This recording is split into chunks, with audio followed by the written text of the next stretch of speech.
when you look at the crowds today, you have maybe 5,000-6,000 people here. On the streets yesterday, 1 million people, 1 million Iranians in the street for the Ayatollah Khomeini. Does that not give you concern? Does that not make you afraid?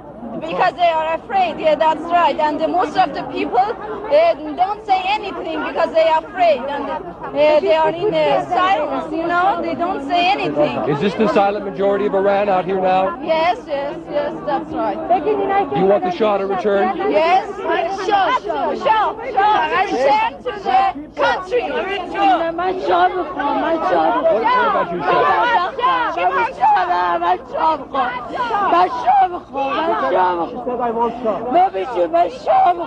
Shah? Why do you want the Shah? Why does she want the Shah?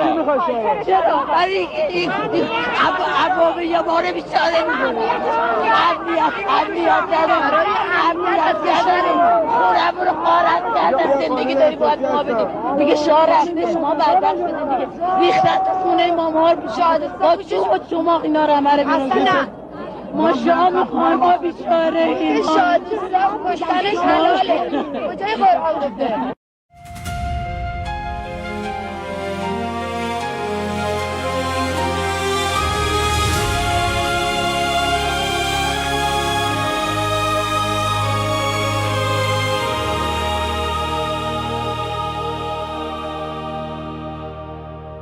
47 years we've been bleeding in the dark, under the shadow of the Islamic regime, with a stone-cold heart. They silenced our voices, they turned off our light. 58 days without internet, but we still fought the night.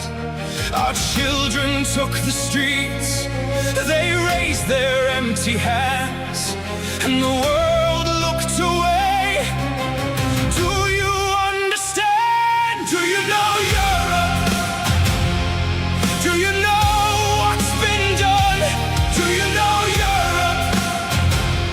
42,000 souls are gone, killed in 2 days by a regime drenched in blood.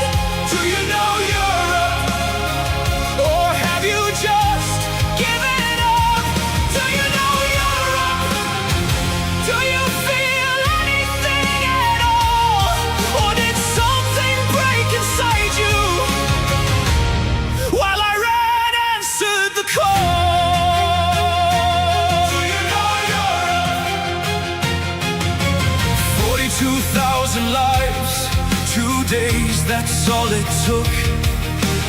Mothers and fathers and sons, did you even look? We stand with Crown Prince Reza Pahlavi, our hope and voice. Millions behind him marching, he is our only choice. He only fights for freedom, democracy and human rights.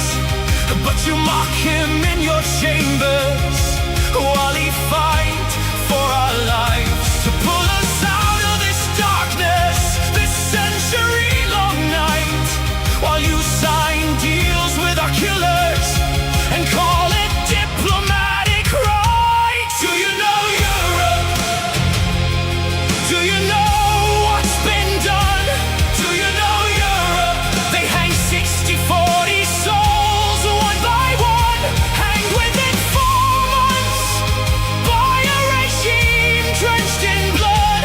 Do you know Europe? Or have you just given up? Do you know Europe? Do you feel anything at all? Or did something break inside you while Iran answered the call? Do you know Europe?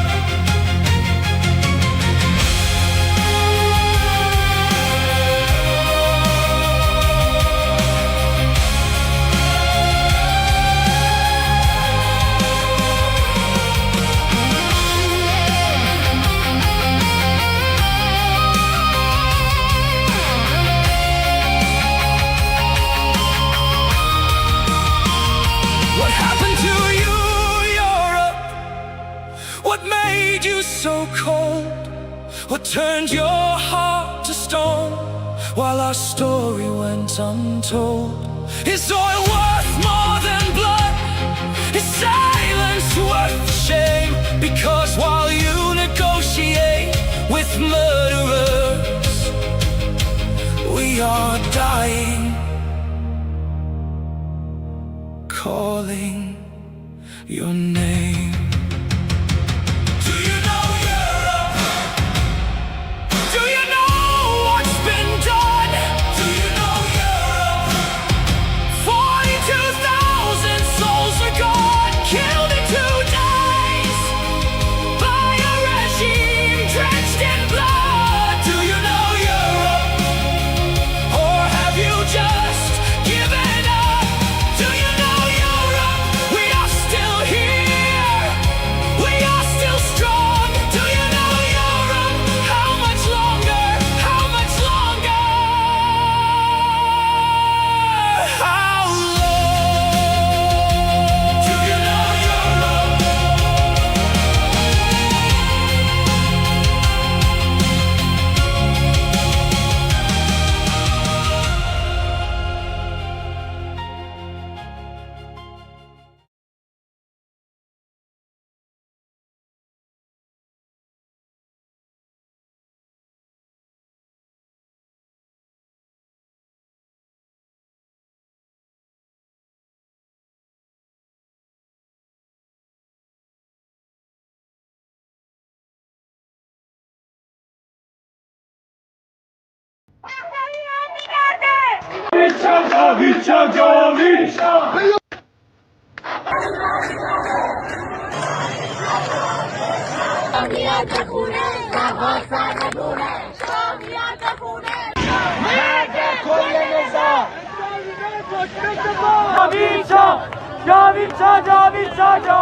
To all of our friends around the world, under the yoke of the Islamic Republic, Iran is identified in your minds with terrorism, extremism, and poverty. The real Iran is a different Iran, a beautiful, peace-loving, and flourishing Iran. It is the Iran that existed before the Islamic Republic, and it is the Iran that will rise again from its ashes the day the Islamic Republic falls. So let me be clear about how a free Iran will act towards its neighbors and the world after the fall of this regime.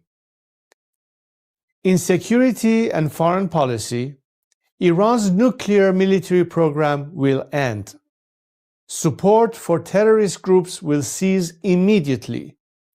A free Iran will work with regional and global partners to confront terrorism, organized crime, drug trafficking, and extremist Islamism.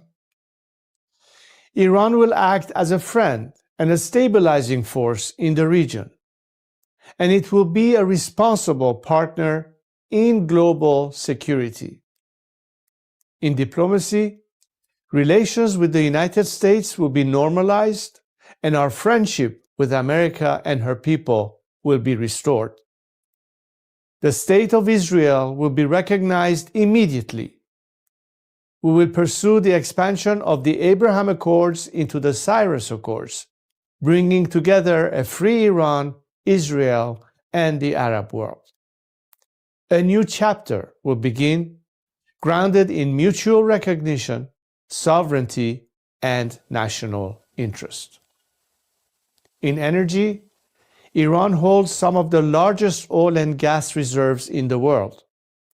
A free Iran will become a reliable energy supplier to the free world. Policymaking will be transparent. Iran's actions will be responsible. Prices will be predictable. In transparency and governance, Iran will adopt and enforce international standards. Money laundering will be confronted. Organized corruption will be dismantled. Public institutions will answer to the people. In the economy, Iran is one of the world's last great untapped markets.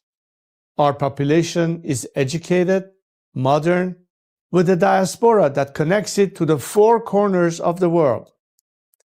A democratic Iran will open its economy to trade, investment, and innovation, and Iran will seek to invest in the world. Opportunity will replace isolation. This is not an abstract vision. It is a practical one, grounded in national interest, stability, and cooperation. To achieve this, now is the time to stand with the Iranian people. The fall of the Islamic Republic and the establishment of a secular, democratic government in Iran will not only restore dignity to my people, it will benefit the region and the world. A free Iran will be a force for peace, for prosperity, and for partnership.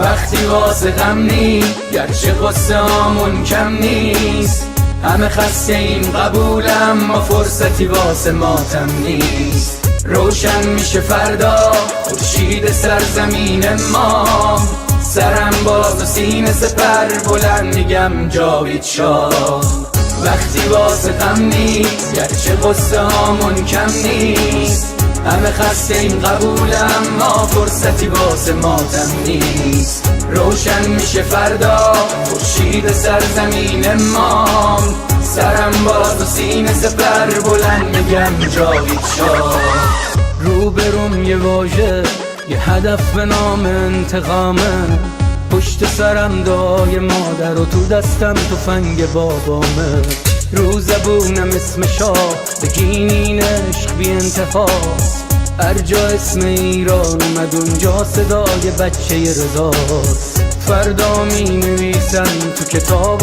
قصه دیمار بگو با تیر جنگی کشتن بچه های بیگناه رو بگو از بخت مادرها شیر زنا و دخترامون بگو تنها شهید شدیم تا تنها نمونه شامون وقتی واسه غم نی گرچه قصه هامون کم نیست همه خسته ایم قبولم ما فرصتی واسه ماتم نیست روشن میشه فردا خورشید سرزمین ما سرم باز و سینه سپر بلند میگم جاوید شاه وقتی واسه غم نی گرچه قصه هامون کم نیست همه خسته این قبولم ما فرصتی واسه ماتم نیست روشن میشه فردا خورشید سرزمین ما سرم باز و سینه سپر بلند میگم جاوید شاه وقتی واسه غم نی گرچه قصه هامون کم نیست همه خسته این قبولم ما فرصتی واسه ماتم نیست روشن میشه فردا خورشید سرزمین ما سرم بالاست و سینه سپر بلند میگم جاوید شاه سلام من به تو یار قدیمی منم همون هوادار قدیم سید سلام چطوری مردک کلی کتلت شدین دایی بدون مدرک سلام بسیجی قهرمان رفتی پیش توسی با پنیر و یه نون سنگک سلام به محفل قرآنیتون سلام به مدیرای بحرانیتون سلام به حاجی اکبر و طوله هاش و خارج و رفقای ارگانیتون سلام به دزدای پول ملت که تش میفتین توی تور ملت سلام به همه شما کرکسایی که دارین نونتون رو میزنین تو خون ملت ساکتش زیر دست و پاک و تک بخورین حالا هی به یه بادکنک بدوین سلام آخر تو زندان باشه وقتی قرار به این آب خنک بخورین مرگ بر ملا متولی ننگ در دنیا ننگ بر دوتا مجاهد چپی بعد از ملا مرگ بر ملا متولی ننگ در دنیا ننگ بر دوتا مجاهد چپی بعد از ملا اینو بگذاریم به خاک میرسیم تجزیه طلبی که به خاک بیرسیم ایران مردمش وطن پرستن از کرد تا بلوچ بری به فاک میرسی توف به هر چی مرسی است توف به هر کی در پی تجزیه است توف به لوی و همونی که شیفته ی گل ملیگران تو وطن خدا نفتی هست سر کردستان همه برپا شدن بلوچستان فدای مهسا شدن شم واحد که شیر و خورشید ما بقی جعلی ها تنها شدن شادی باشه واسه همه در میهن کور بشه چه شهرچی اهریمن رخه رو بگید اون 6 کلاس سواد و خبرگان و مجد سری ترجیحن شبهای عروس و دامادی باشه برن سلامتی نوش کنن آبادی باشه مقصد کجاست میدون شهیاده به سمت اتوبان آزادی باشه سلام به نسل ندید پدیدا نبودیم ندیدیم قدیمتی ما شاه بود تو شادی کل میزدین حالا شاه بر میگرده پیک میزنین مرگ بر ملا متولی ننگ در دنیا ننگ بر دوتا مجاهد چپی بعد از ملا مرگ بر ملا متولی ننگ در دنیا ننگ بر دوتا مجاهد چپی بعد از ملا مرگ بر ملا متولی ننگ در دنیا ننگ بر دوتا مجاهد چپی بعد از ملا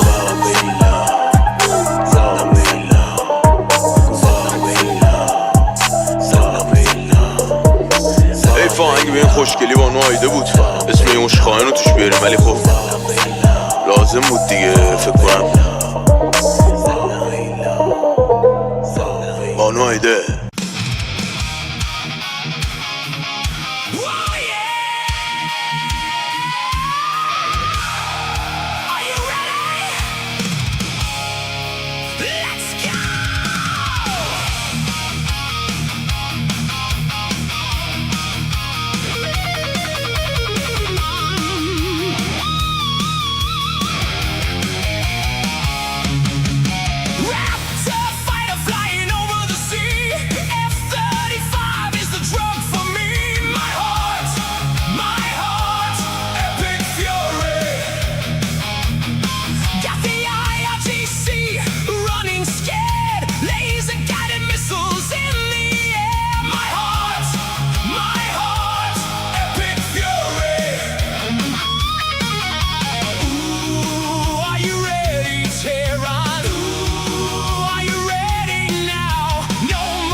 Let's go.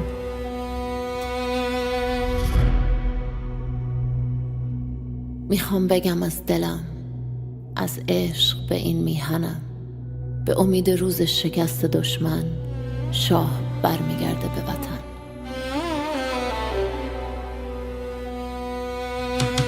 برگشتن پهلوی، وحشت هر اجنبی، بلند بگو همشهری شاه رضا پهلوی. نظام رسیده پرتگاه، بلند بگو جاوید شاه. برگشت شاه به میهن، دوای درد وطن. این آخرین نبرده، پهلوی برمیگرده. داره میاد پهلوی، زجه بزن سید علی. راه نجات وطن، پهلوی هموطن.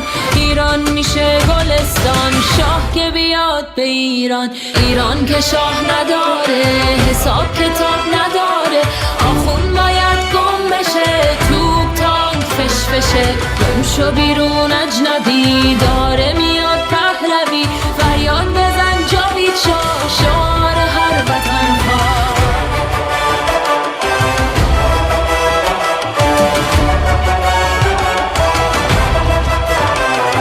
ما شاه میخوایم نه ملا، بذار بشنوه دنیا. ایرانی داد بزن، شاه تو فریاد بزن. برگشتن پهلوی، وحشت هر اجنبی. بلند بگو هموطن، شاه رضا پهلوی. فریاد بزن جاوید شاه، شعار هر وطن خواه. بلند بگو جاوید شاه، شعار هر وطن خواه. فریاد بزن جاوید شاه، شعار هر وطن خواه. فریاد بزن جاوید شاه، شعار هر وطن خواه. بلند بگو جاوید شاه، شعار هر وطن خواه.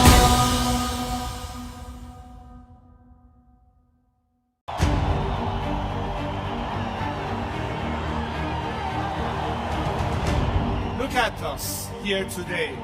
We see so many flags representing so many nations.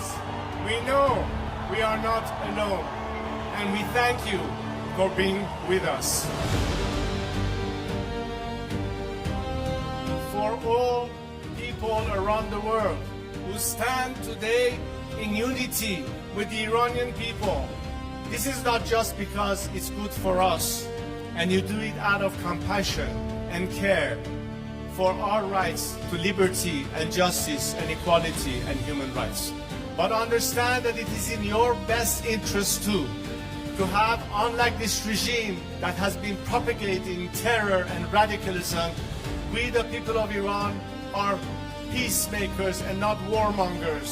We like to be friends, especially with the free world.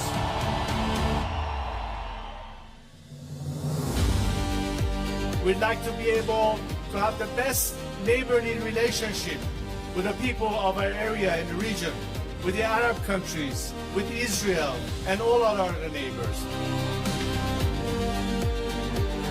We are fighting for justice, we're fighting for human rights, we are fighting for liberty, we're fighting to put an end to all sorts of discrimination.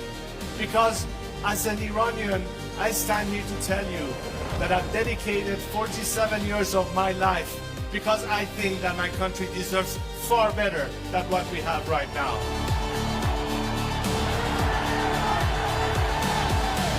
To now understand that their best remedy is to support the people of Iran, because ultimately a free Iran will be your best partner, not just to bring stability and peace, but it will be in your best economic interest and opportunities.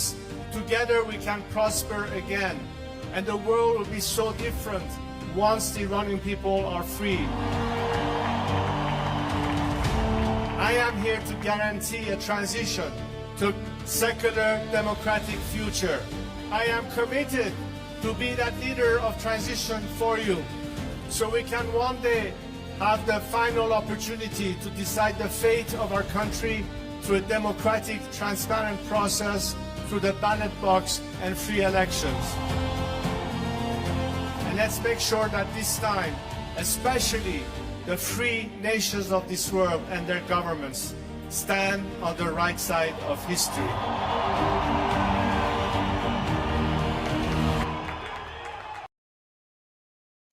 Well, Durud. Durud Patriots, good morning, good afternoon, good evening, wherever you are.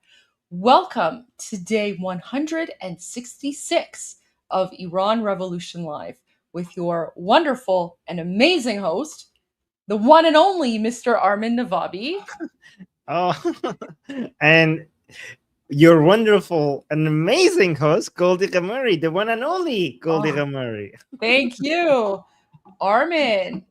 Yes. Oh. How are you? Oh my God. The President Trump promising a hard attack, a very aggressive hard attack coming anytime. And wow. You want to bring up the Truth Social post? Sure. Yeah. I mean, I'm just bookmarking them right now, but Okay. I'll bring you there's back. a whole bunch. Okay, no, wait, I have them here. Yeah, you know what? The interview on Fox, he also came on an interview on Fox. There's so much. There's Pete Hegseth, his update. We need to go through all of this. All right, why don't we start with President Trump's Truth Social posts? So let me just pull it up here. And wow. Okay, so President Trump posted 4 hours ago. Guys, this is good. This is good. It's good.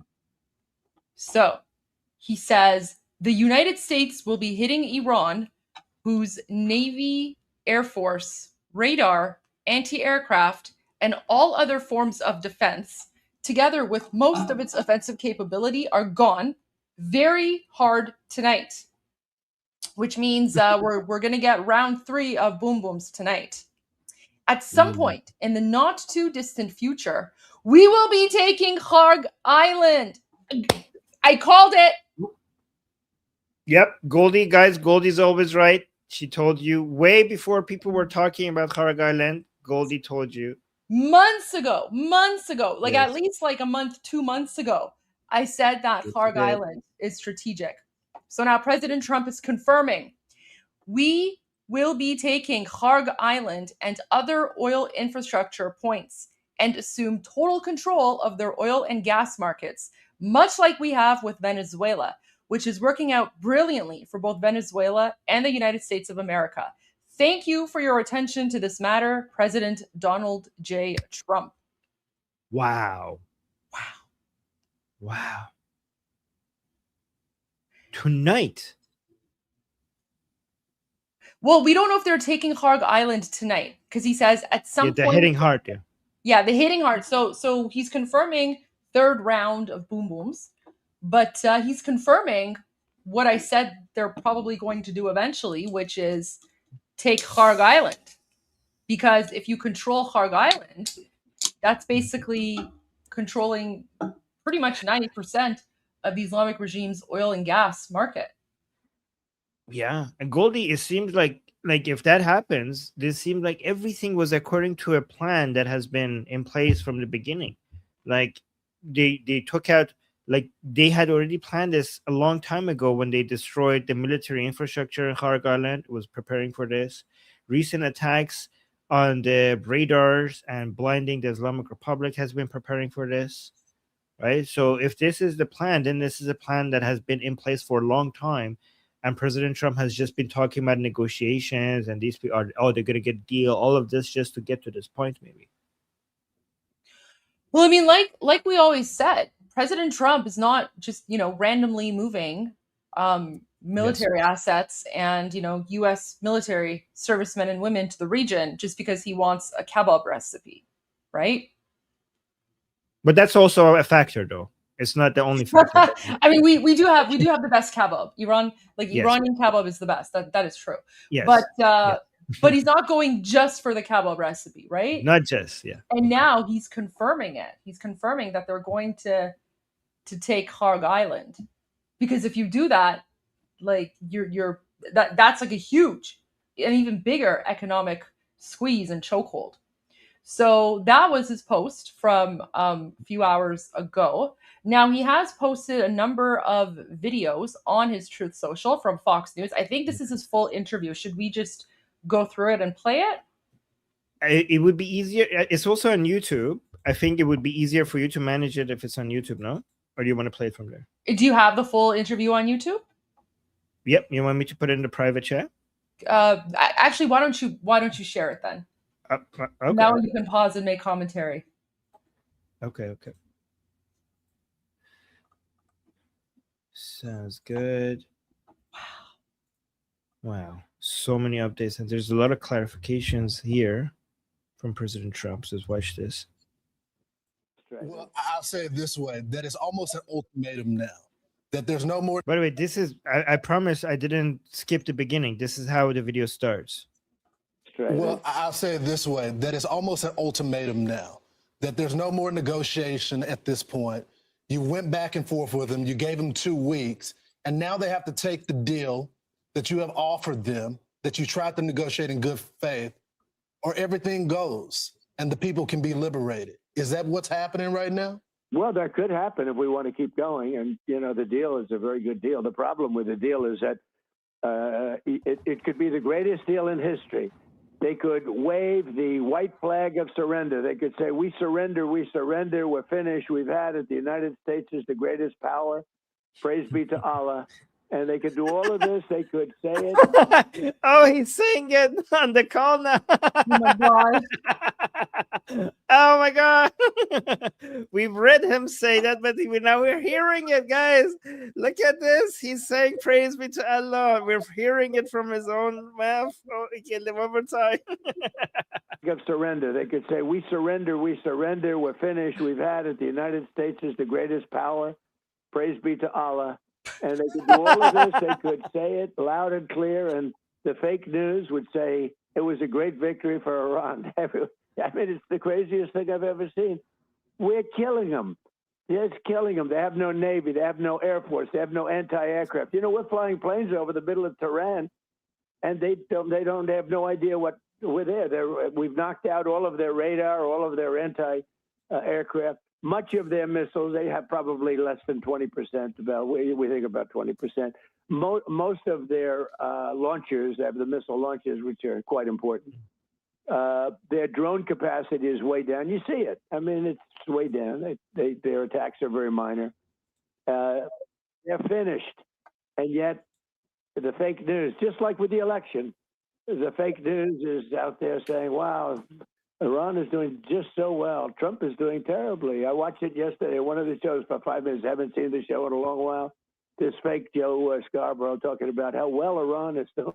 I'm saying, where do they come from? It's just the craziest thing. Yeah. And behind the scenes, I will tell you, they won't even dispute it, although they probably would because it makes sense. They're very good. Iran is very good at publicity, but they're not good at fighting. But I took a look, and I must tell you, they can't believe the press they get. You know why I think President Trump is impressed with the publicity of the Islamic Republic? Because the Western media in the United States is the Islamic Republic's publicity. So the fact that the Islamic Republic has managed to get its narrative all over the Western media, President Trump was like, okay. Right. I give that. You have a lot of allies here in the United States. I give you that. They can't even believe it. Yeah. And they told me, they said, it's amazing how well we're doing in the papers. We're not doing so well. They're negotiating with us to make a deal. Well, Mr. President, it's hard for them because they are proud. They're very proud. We know been the bully. They've been the bully of the Middle East for 47 years. Yeah, they have. They've been ripping off our president. So I think President Trump's, when he says they're proud, is his way of saying that they need to save face. Like he has understood the internal politics of the Islamic Republic, and he knows that this is a huge weakness for them. The pride that they have politically translates to them needing to save face among their followers, and that's why they're limited when it comes to their maneuverability when in the negotiations. That's what I think President Trump is referring to here. Stubborn is stubborn because they have to be, like, because if they because they can't be flexible. Because of the situation they have created for themselves. They don't have flexibility because the regime supporters will turn against them if they do. Yeah. Also, can I just add something? So I'm seeing some people in the comments are saying, don't interrupt the president. Guys, if you want to watch the full video uninterrupted, you're more than welcome to. It's publicly available. We're providing political commentary and analysis. So we will be pausing to give our thoughts as we go through the speech. That's kind of the whole point of the show. So that's why we're stopping here. Okay. Because they played Obama. Yeah. Okay. Obama for a fool. The JCPOA is the worst. Oh wait, apparently, Armin. Apparently, they were referring to. Sorry. So apparently, people saying stop interrupting. They were referring to the one of the news anchors who was, I guess, interrupting, not you. So I was like, okay, because guys, we've literally been like stopping and starting messages and comments and interviews for like the last 166 days. Yeah. Okay. Presidents and other countries for years, they played Obama for a fool. The JCPOA is one of the worst deals I've ever seen, other than NAFTA, the NAFTA trade deal. So, guys, remember, every time President Trump says they played Obama for a fool, that should reduce your concern regarding whether the Islamic Republic will be able to do. Because I know some people are concerned that the Islamic Republic will be able to buy time or fool President Trump. But every time President Trump says that they have done this to Obama, that means that he's very much aware of the Islamic Republic's ways. And given what he's seen, what they have done in the JCPOA, it makes it, very unlikely for President Trump to repeat that mistake. Which was maybe the worst deal ever made. Mr. President. But the JCPOA. Oh, that's what she was referring to. Mr. President. Was a road to a nuclear weapon. Mine is a road to no nuclear weapon. Right. They can't have a nuclear. It says you cannot have a nuclear weapon. We will not have. And I didn't like it. It wasn't strong enough because it said develop. You cannot develop. I said, no, I want buy also. So they fought me on that for a day, and then they agreed to it. You cannot develop or purchase a nuclear weapon. So we got everything, but the press just covers it so crazily. They don't worry about it. No matter what I do, the press will say, it was a great victory for Iran. These people are great. Mr. President. It's Trump derangement. Yeah, Mr. President, I agree with Brian. Don't worry about it. Our viewers are watching Fox, and so they see this coverage. They're not reading the New York Times. But we know that you've destroyed their air defense systems, their radar. Their Navy is at the bottom of the ocean. We know that we know that America is winning this fight. But when they destroy or they shoot down one of our Apache helicopters and we strike Iranian targets and then they fire missiles at our bases in Bahrain and Kuwait and Jordan, we have to fight back. So when you say you don't think America has the appetite to do what we're seeing tonight, I think we do. I think we're ready to see this because, like you said. Well, Ainsley, part of the problem is that they read the fake news. I mean, because Fox is great. All the anchors on Fox have been fantastic, from Sean to Jesse, Laura. I mean, they've all been great. Everybody, every single anchor has been great. You guys have been amazing. And Trey Yangster is a superstar. I mean, he just covers it so accurately. And I don't know Trey Yanks, but I mean, he covers it so accurately. It's so beautiful to watch. And he's got a level of excitement that's amazing. But the accuracy is so good. I just saw him on your show a little while ago, and I said, that's exactly what's happening. I'm not saying I want the advantage or this. I just say that's what's happening, and that's the way it should be covered. And if it was covered that way, the public would say, wow, what a great situation this is, because we are stopping a very evil nation which has killed thousands of our people. No legs, no arms, face obliterated. What they've done with, the roadside bombs. Soleimani, who I killed. But Soleimani was their top general. He was a brilliant general, an evil person. But he was a brilliant general. He was a violent general. And he was the father of the roadside bomb. And they sent him off by the thousands. And every time you see a soldier without his legs and arms and beyond, that's Soleimani. So guys, remember that means that the Islamic Republic has killed more Americans and American soldiers than any other existing state. This is a fact. This is a verifiable fact. Many of them under the leadership of Qasem Soleimani, who President Trump killed. And all of them under the leadership of Ali Khamenei, which President Trump and Prime Minister Netanyahu killed. So the United States was already at war with the Islamic Republic. I mean, I don't know how else you would describe it, given that the Islamic Republic has declared war against the United States since 1979. They took Americans hostage. They at the first year, at the beginning of the revolution, right at the beginning of this regime, they declared war, officially declared war against the United States. They have been saying death to America every single day, and for the past 47 years, and they have meant it. And they have killed Americans more than any other currently existing states that is out there. So just keep telling that to Americans, because many Americans say like, oh, President Trump should have started this war, should not have started this war. Both of them are wrong statements. President Trump did not start a war. President Trump is in the middle of trying to end the war that has been going on for the past 47 years. And no other president in the United States has had the guts to do anything about this. Like, it's insane that you have a state that has declared war in the United States and no American president did anything about it until President Trump.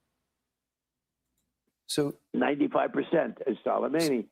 So I took care of that, and now we have Iran in a very, I guess the ultimate position. They have no choice. But the only negative we have is we have everybody writing about it incorrectly. We have fake news. But that's where the term fake my news feeling came is like your strategy is like an anaconda. You're slowly you'll talk to them, but you're slowly squeezing them to death. Yeah. I'm talking to them. Hey, I'd sort of like, I'd like to get a deal now, less than 3 or 4 weeks ago, because once you do this, you could just go a step further. But I don't know that America has the appetite. So guys, every time you hear the word deal, a lot of people get upset when they hear the word deal. Just remember, in your head, just say, like, as long as it's a surrender deal, we're okay with it. Because even when you're at war with a state, at the end of the day, when you defeat them, you have to make the defeat official. So a surrender deal is just an admission that we lost. A surrender deal is just an admission. It's just making the loss of the Islamic Republic official. To do what I would really much prefer doing. You remember in Iraq, I said, don't go in, but they went in. They made a big mistake. It should have never lasted. That war lasted 10 years, killed tens of thousands of people, millions of people on both sides, millions of people. Nobody ever reported that. We've lost 13 soldiers in 2 wars. In Venezuela, we lost none, took over the country. And in Iraq, in Iran, we lost 13. In Vietnam, we lost hundreds of thousands, 19 years. Nobody says that. They say, you've been there for 3 months. 3 months, they're going crazy because I've been there for 3 months. I've decimated the country in 3 months. Are you thinking and next? No, they blame me, Brian. They said, you said you'd be out of there faster. Well, it's a much bigger situation now because we've done a better job than anybody anticipated you could do in such.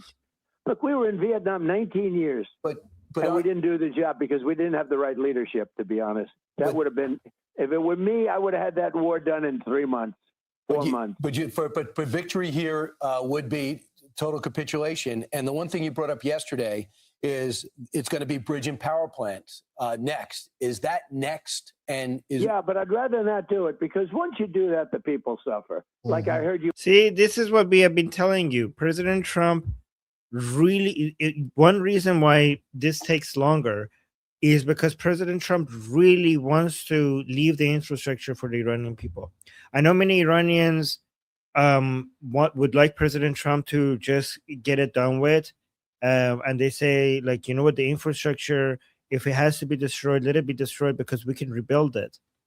But it actually shows how much care President Trump has for the Iranian people. It's absolutely insane where people think claim that, oh, President Trump wants to commit genocide on the Iranian people. President Trump can, guys, let me tell you something. President Trump can destroy the Islamic Republic. I mean, the United States Army has the capacity to destroy the Islamic Republic within 24 hours. If they had no moral standards, if they had no barriers, no self-imposed barriers on themselves, this is a 24-hour job. I promise you there is enough military power in the United States for them to get this job, get this done in 24 hours. The reason why it never gets done in 24 hours is because of the moral standards that the United States has. And because they don't want to cause too much damage to the Iranian people. And also because the United States doesn't want to put its soldiers at risk unnecessarily, right? They want to, I mean, obviously every single American soldier is committed to this, to whatever the country needs. But the United States has to always exhaust all other options before putting its soldiers at risk. All other options. And when they're ready for anything else, every single soldier is obviously knows what they signed up for, of course, right? But these are the self-imposed restrictions on the United States has put on itself. And this is why things, the military has much less limitations than United States enemies, pretend that it has. They act like it's weak. But the limitations doesn't come from the military power. The limitations come from the moral standards, which in the short term makes the United States look weak. But those moral standards are the exact reason why the United States is such a powerful country. In the short term, it ties their hand. In the short term, it means that they can't do certain things. But in the long term, because these values are the foundation of this country, and they are the reason why the United States is the greatest country on earth. It's the most powerful country on earth, as of right now. Mentioning water. Water is really a devastating loss for them. See, like, look at this. Isn't it insane to suggest that President Trump wanted to commit genocide and erase the entire civilization of Iranians, given how much he cares for not harming the Iranian people? I mean, you see that? Honestly, no serious or legitimate, rational person ever assumed that's what President Trump means or what he's saying. I mean, could the language he used have been different? Yeah, absolutely. But no one actually thought he meant that. And, this was just basically like the woke left and the Democrats and the communists and the, Trump derangement syndrome people just taking this to the extreme, and all of them pretending as if they suddenly care about the Iranian people. But, all of them were silent when the Islamic regime was slaughtering Iranians back in January. It was very hypocritical of them. Exactly. And President Trump constantly talks about the massacre of the Iranian people and everything the Islamic Republic does to the Iranian people. And all of these people who are virtue signaling, pretending like, oh my God, President Trump is so offensive. He's saying something. He's trying to kill the Iranian people. They actually never bring that up. And President Trump does. That's completely correct. Like I heard you mentioning water. Oh, we have a new Truth Social post apparently by President Trump. Oh, a new one. Let me go check. Yep. 13 minutes ago. Oh, wow. Okay. Let's pull this up. So President Trump just posted, based on the fact that discussions with the Islamic Republic of Iran have been brought to the highest level of Iranian leadership and approved, I have, as President of the United States of America, canceled the scheduled strikes and bombings against Iran this evening. Discussions and final points have been, in both concept and great detail, approved by all parties involved, including the United States, Israel, Saudi Arabia, UAE, Qatar, Turkey, Pakistan, Bahrain, Kuwait, Jordan, Egypt, and others. The naval blockade will remain in full force and effect until this transaction is finalized. Time and place of the signing to be announced shortly. Okay. Do you actually think that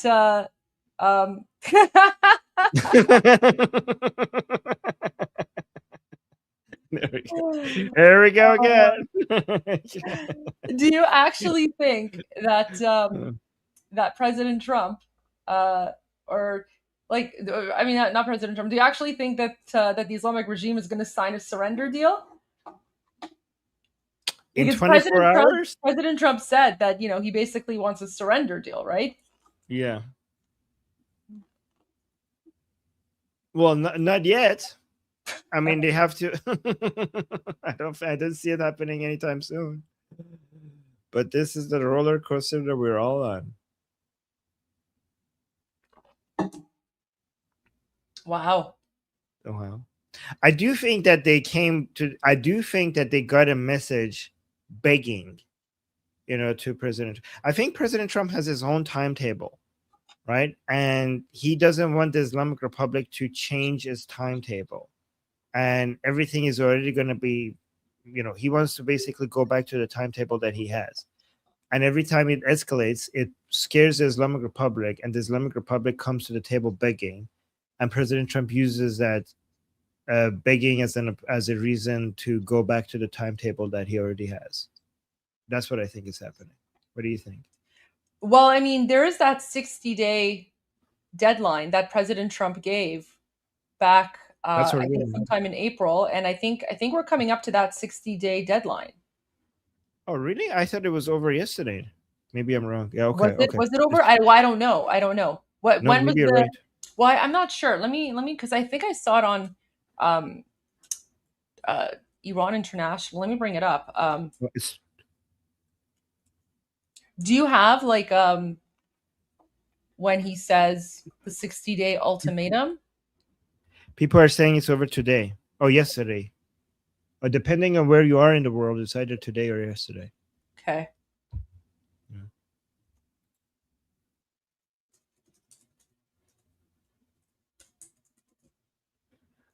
By the way, guys, I see we have super chats. We will get to them in about 24 minutes. 24 minutes from now. So thank you for those. We're going to have a Q&A session later.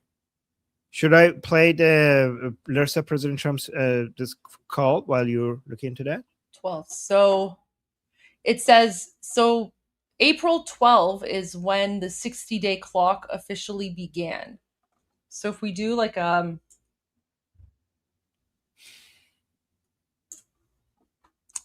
so if we go April 12, 2026 to today. Today is 60 days. There you go. So yeah, this so the 60-day clock, he basically gave the Islamic regime 60 days, and that began on April 12, and today is day 60, which means they basically have until today to sign, and then today's the last day. Goldie, a lot of people are upset that President Trump. Oh, wait, Armin. Oh my gosh, I just realized. Guys, I saw in the chat, you're right. Today's the 11th. No, that's fine. Sorry. No, guys. Today is a 60-day. Today is June 11. I did like the date conversion calculator. So today is day 60 if we're going from April 12th to today. Yes. Okay. So Goldie, a lot of people are really upset regarding President Trump's post in the chat. Do you want to say, like, what do you want to? You're our source of inspiration and hope, and to keep on track. Do you want to say anything to them? I mean, President Trump is looking for a surrender deal. Do you actually think that the Islamic regime is going to sign anything? And given that the deadline, the 60-day deadline is today, President Trump is basically saying, you know, you have until the end of today to sign. And if you don't, then the 60-day, you know, potential period to come up with, you know, a solution is over. And I honestly can't see the Islamic regime signing anything or agreeing to anything, right? Because President Trump's demands have not changed. President Trump's demands have not changed. He still wants to go in and take the enriched nuclear dust. The Islamic regime has to stop funding its proxy military forces. They have to stop their military nuclear enrichment program. They have to what's the other one? Stop, severely limit their ballistic missile program, and they have to open up the Strait of Hormuz. And they haven't agreed to any of those. Are they going to magically agree to those in the next few hours? I don't think so. Yeah, I mean, as long as the red lines don't change, this is what we're hoping for.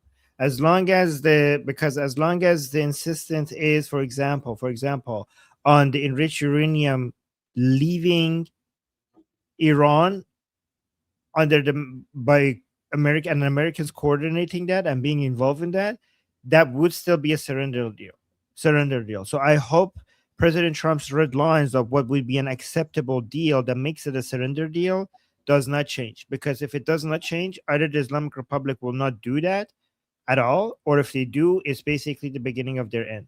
The deal has to be a surrender deal. And I see a lot of people are still upset. Guys, if you want to talk about this to somebody and if you disagree with our take, come to our discussion group. It's open today. Let me actually quickly show this.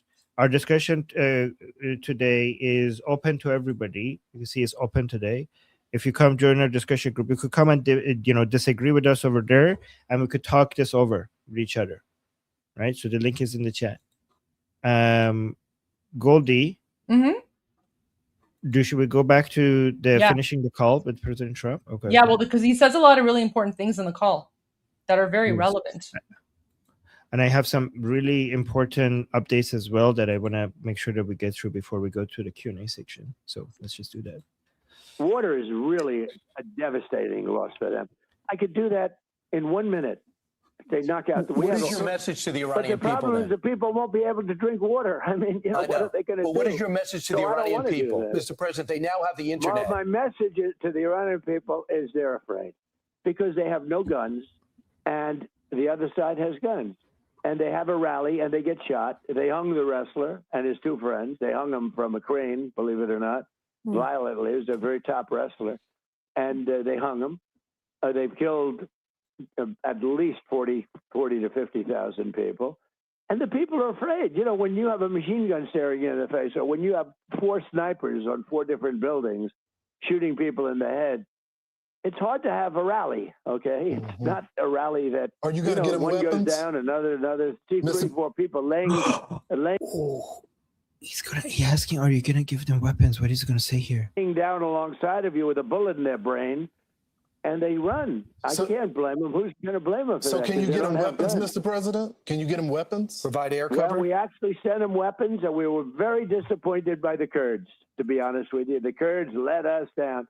I disagreed with the decision. You know, I was saying, no, I don't believe they'll deliver them. I think they kept them for themselves. I think. Are you going to try again? But are we going to ask? Are you going to try? Are we going to try again? Remember that, Kurds. I'll remember that. But they have some guns, but, you know, they don't have the weapon. Look, even if they had some, they're petrified because this is different. This isn't like in this country. If you shout at, you have a vicious group of people rioting someplace. If the police shout at them, they end up ruining the policeman. You know, they ruin them. They take away his badge. They take away his in Iran, family, they give him a medal. His life, his pension, his everything. They take away his car. Mr. It's President? slightly different. Over there, they shoot him, and the rallies dissipate very quickly, as frankly, I think is pretty normal. Why won't they very rarely can that happen because it's there are not many countries. China was one that was able to do it in Tiananmen Square with the tanks. That tank operator, boom, rolled right over them when they went in front of the tank. There are very few people that can do that to their own people. In other words, the tank operators didn't. With Erdogan in Turkey, they were unable. They tried to pull something on him. He's a friend of mine. He's a very strong leader. And Mr. President, they were doing, and the tanks could not do it. They could not do it. They could not run over their people. We only have a minute left, but will it be more bombing tonight? Yeah, there will be more bombing tonight. It'll be bigger, more powerful. Don't forget, we've knocked out all of their anti-aircraft. They don't have any they have nothing. I mean, they may get lucky with a shoulder weapon or something, but for the most part, you know, they have no They have no defense. What did the representative say in your phone They're call with finished. them? Guys, like, to be fair though, we were looking forward to it. Like, I know President Trump has his own plan and his own timetable, but I'm pretty sure most of us would have been really happy if there was some aggressive attacks in the Islamic Republic tonight. Like, we can't deny that. That would have been nice to see. Excuse me. They're finished. But the papers, the media refuses to write it. They're finished. We can walk in there tomorrow. We could take soldiers. I don't want to have boots on the ground, but if I wanted to, we could put a small group of soldiers and take over the whole place. They're finished. And the media is crooked. They're just like our election. The media is crooked. Mr. President, thanks so much Thank for joining you. us today. Thanks, Mr. President. And everything on your We plate. appreciate it. All right, so because we're getting to our Q&A section very soon, there are some important things. This is not getting enough attention, and I think more people need to see this. Thank you, Nare, for bringing this to my attention. So, Goldie, this is absolutely crazy. It's horrifying. I posted about it last night. It makes me Oh sick my to my God. stomach. Yeah, oh my God. Do you want to talk to people about what happened then? I think I actually have a video. I shared a video on my X. Let me pull it up. I'll send you the link. You can share the video. You can watch that, and then we can talk about it after. It is just like absolutely horrifying. So, guys, basically, Here. these are the hair of the Iranian woman. Is it in the private chat? No, I'm sending it right now. Sorry. Okay. So the Islamic Republic, after slaughtering, they took their hair and they're selling it. So there's a reason why a lot of women are missing and haven't been heard from. So remember, over 40,000 innocent unarmed Iranians murdered. Most of the images that we've seen in the morgues have been of the men. People have no idea what happened to the women. So many women are still missing. And a truck was going from occupied Iran into Armenia, and they seized the truck at the border, and Armenian customs officers found 173 kilograms of undisclosed and undeclared human hair that was apparently being smuggled into Armenia to then be sold on the black market for the hair industry.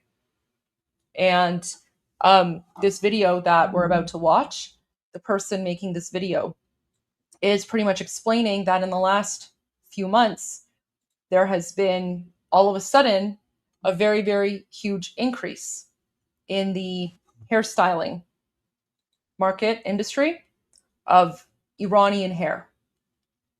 Just all of a sudden in the last 2 months. So basically right after the mass slaughter of Iranian people, all of a sudden there was a sharp rise of Iranian hair. Yeah.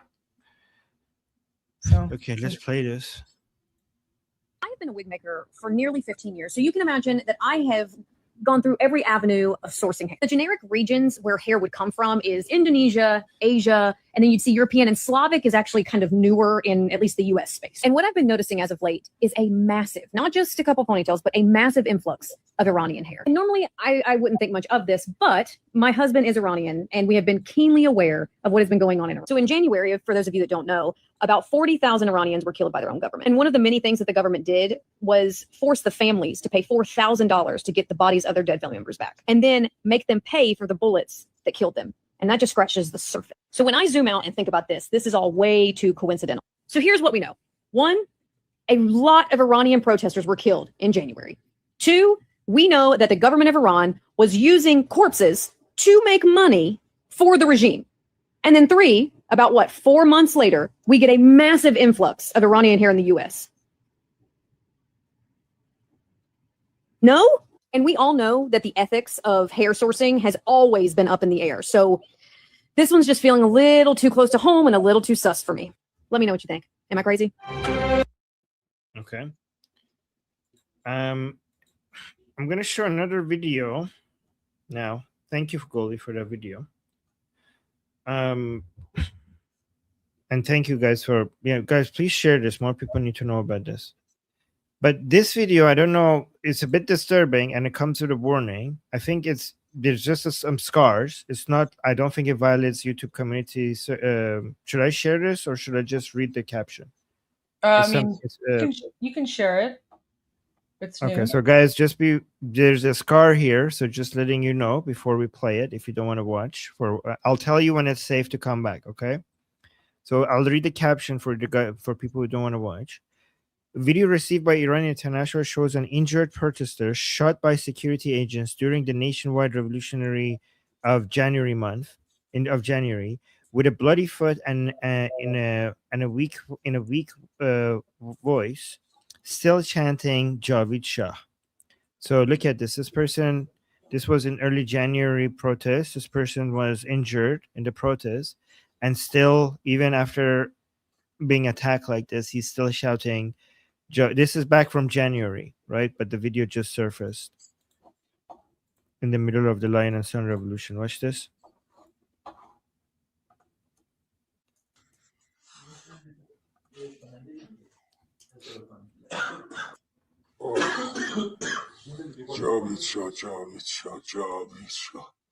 Oh my God. Oh my God.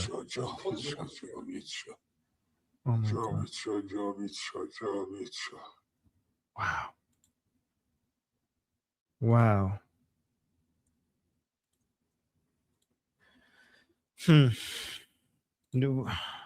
Look, listen to his voice. He's like, he looks like he's been through hell, but he's still saying Javid Shah. Listen to it again.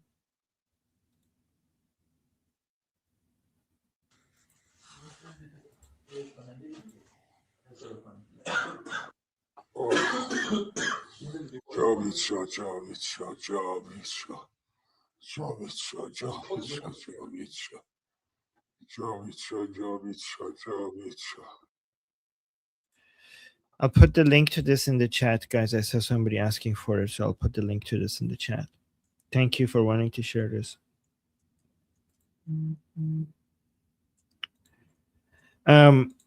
Important video from Pete Hexet. Let's watch this. CENTCOM, Central Command, will be busy tonight because President Trump said we will be hitting Iran hard, and we will be. Because Iran has a chance to make a good deal, a great deal, to codify what they said they've been willing to do, and they haven't been willing to do it. So, as President Trump said, they've been tapping. You can see when someone's trying to tap on a deal. Instead, they're going to have tap bombs dropping on key facilities in Iran from the United States of America. And that's not because we want to restart anything we don't have to restart.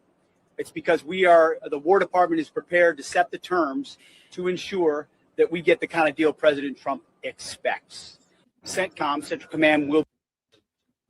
Okay. There's that was a video that was being widely shared before we went live. I have another video, guys. Let me just refresh this.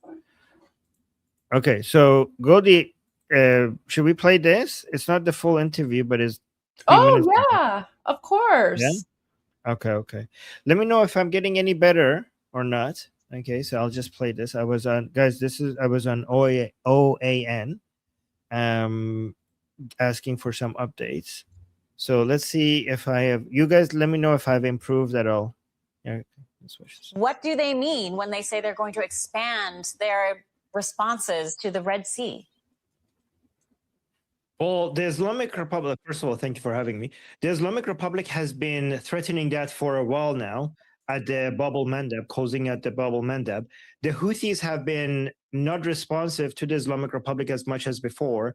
I think the Islamic Republic is running out of money. They're running out of not just revenue, but liquidity. And the Houthis are still responding to the Islamic Republic's demand, but not as much as before. All the proxies of the Islamic Republic are watching how much the Islamic Republic protects Hezbollah in Lebanon. And this is why the Islamic Republic is very desperate to show that it supports its proxies, because if it loses the loyalty of its proxies, it will stop being able to use them as a leverage against United States and its allies, and it will have a less of an upper hand at the negotiating table. Remember this: the Islamic Republic has only three basically leverages left, and two of them are not very effective. One of them is the enriched uranium that it could offer to give up, but it can't really give them up, because if it does give them up, then the pro-regime people will turn against the regime. The other one is the Strait of Hormuz. We got confirmation from President Trump that that's not really effective, because they have already moved so much oil through the Strait of Hormuz, so the Islamic Republic is actually not able to control the global markets as much as it was hoping. They were hoping to have $200, $300 per barrel by now, but we're under 100, so that has been embarrassing. So the only leverage the Islamic Republic has to have the upper hand at the negotiating table is the proxy. So we'll see if the Islamic Republic is able to expand this. But by expanding means like basically getting the proxies involved, and other than that, just then themselves just bombing the Arab countries around the Persian Gulf. But that ability has been reduced significantly thanks to the Israelis. But we'll see if they could find a way to convince the Houthis to finally get in on the fight. One thing else I just want to mention: if they could bring the Houthis to close the bubble Mandab, they would have done it by now, because I mean, they killed Ali Khamenei. Like, is your supreme leader not worthy of that of a response like that? Like, you could have done it, and you're holding back. Nobody believes that. So I think they're trying to convince the Houthis to get back in on the action, but they're having a very hard time doing so, because Operation Economic Fury and the blockade on the ports, Iranian ports, are very, very effective. So, and all of these proxies can see that this is a sinking ship, and that's why they're not as loyal as they used to be. Okay. How was that? Was that okay? That was fantastic. That was great. No, Okay. you did fantastic. That was really well done. That was really good. Okay, well, Very thank you. impressed. I talked. Oh well, thank you. I talk slower, and I basically try to keep it as basic as possible, not getting into too much nuance and detail. One thing that I didn't do, I thought I was looking at the camera, but I think I was looking here. Next time I'll try to make sure I actually look into the lens next time. But I thought I was looking at the camera. I don't know why it doesn't look like I was looking at the camera. But next time I'll be like go directly at the lens. I thought you did great. Well, Very, thank you. very well done. Okay, appreciate that. Oh, look at this. Sketch is saying you crammed a lot of info in there and made it easy to understand. Well, oh my God. Well, thank you guys. I appreciate that. Okay, good. It's all because of Goldie. Goldie gave, and you guys, and Goldie giving me tips, and I just use them to try to keep getting better. Okay, so we have an update from Scotty B that we need to read. Scotty B, Scott Besson, saying the Iranian regime will lose the zero-sum game it is playing. Any damage it inflicts on our allies in the Persian Gulf will be paid for with funds extracted from Iranian accounts. Any tolls paid to the Persian Gulf Strait Authority will be offset by funds extracted from their accounts. Every attack Iran launches will only deepen the economic and financial consequences it faces. Yeah. So this is, I mean, it's good that the Islamic Republic is under this pressure. I do wish that all of this money was kept for the Iranian people, because these countries, these Arab countries around the Persian Gulf, they do not deserve any of this money, because they're also part of the problem. They're part of the reason why we're here anyways. But it's good that the economic pressure is working. Okay, we're 2 minutes away from our Q&A session. So guys, I'll get to the super chats soon. Just one good news. I don't, guys. I don't know if you guys know who this is. This is Trita Parsi. This is the Islamic Republic's propaganda arm in Washington D.C. This And news made my finally, day. yeah. And finally, somebody's doing something about it. Guys, the Iranian people hate this man.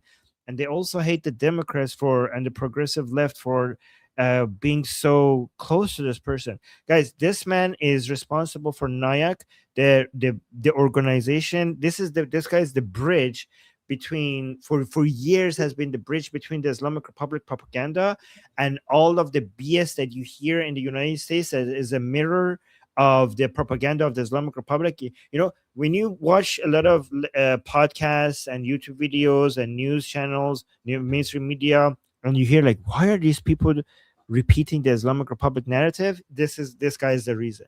This guy is the importer of the propaganda of the Islamic Republic from Iran to the West. The main person, the main bridge, who was created. He's a project of the so-called reformists of the Islamic Republic. And we Iranian people always wanting to raise more awareness about him and make more Americans aware that the Islamic Republic actually does have a lobby group in Washington, D.C., which should be illegal. Like the enemy of United States, the main enemy of United States, has a lobby group by the Islamic Republic in Washington, D.C., and this guy is the head of it. And so many Americans didn't know about it. And now finally, under President Trump, something is being done about it, apparently. So let's read this news.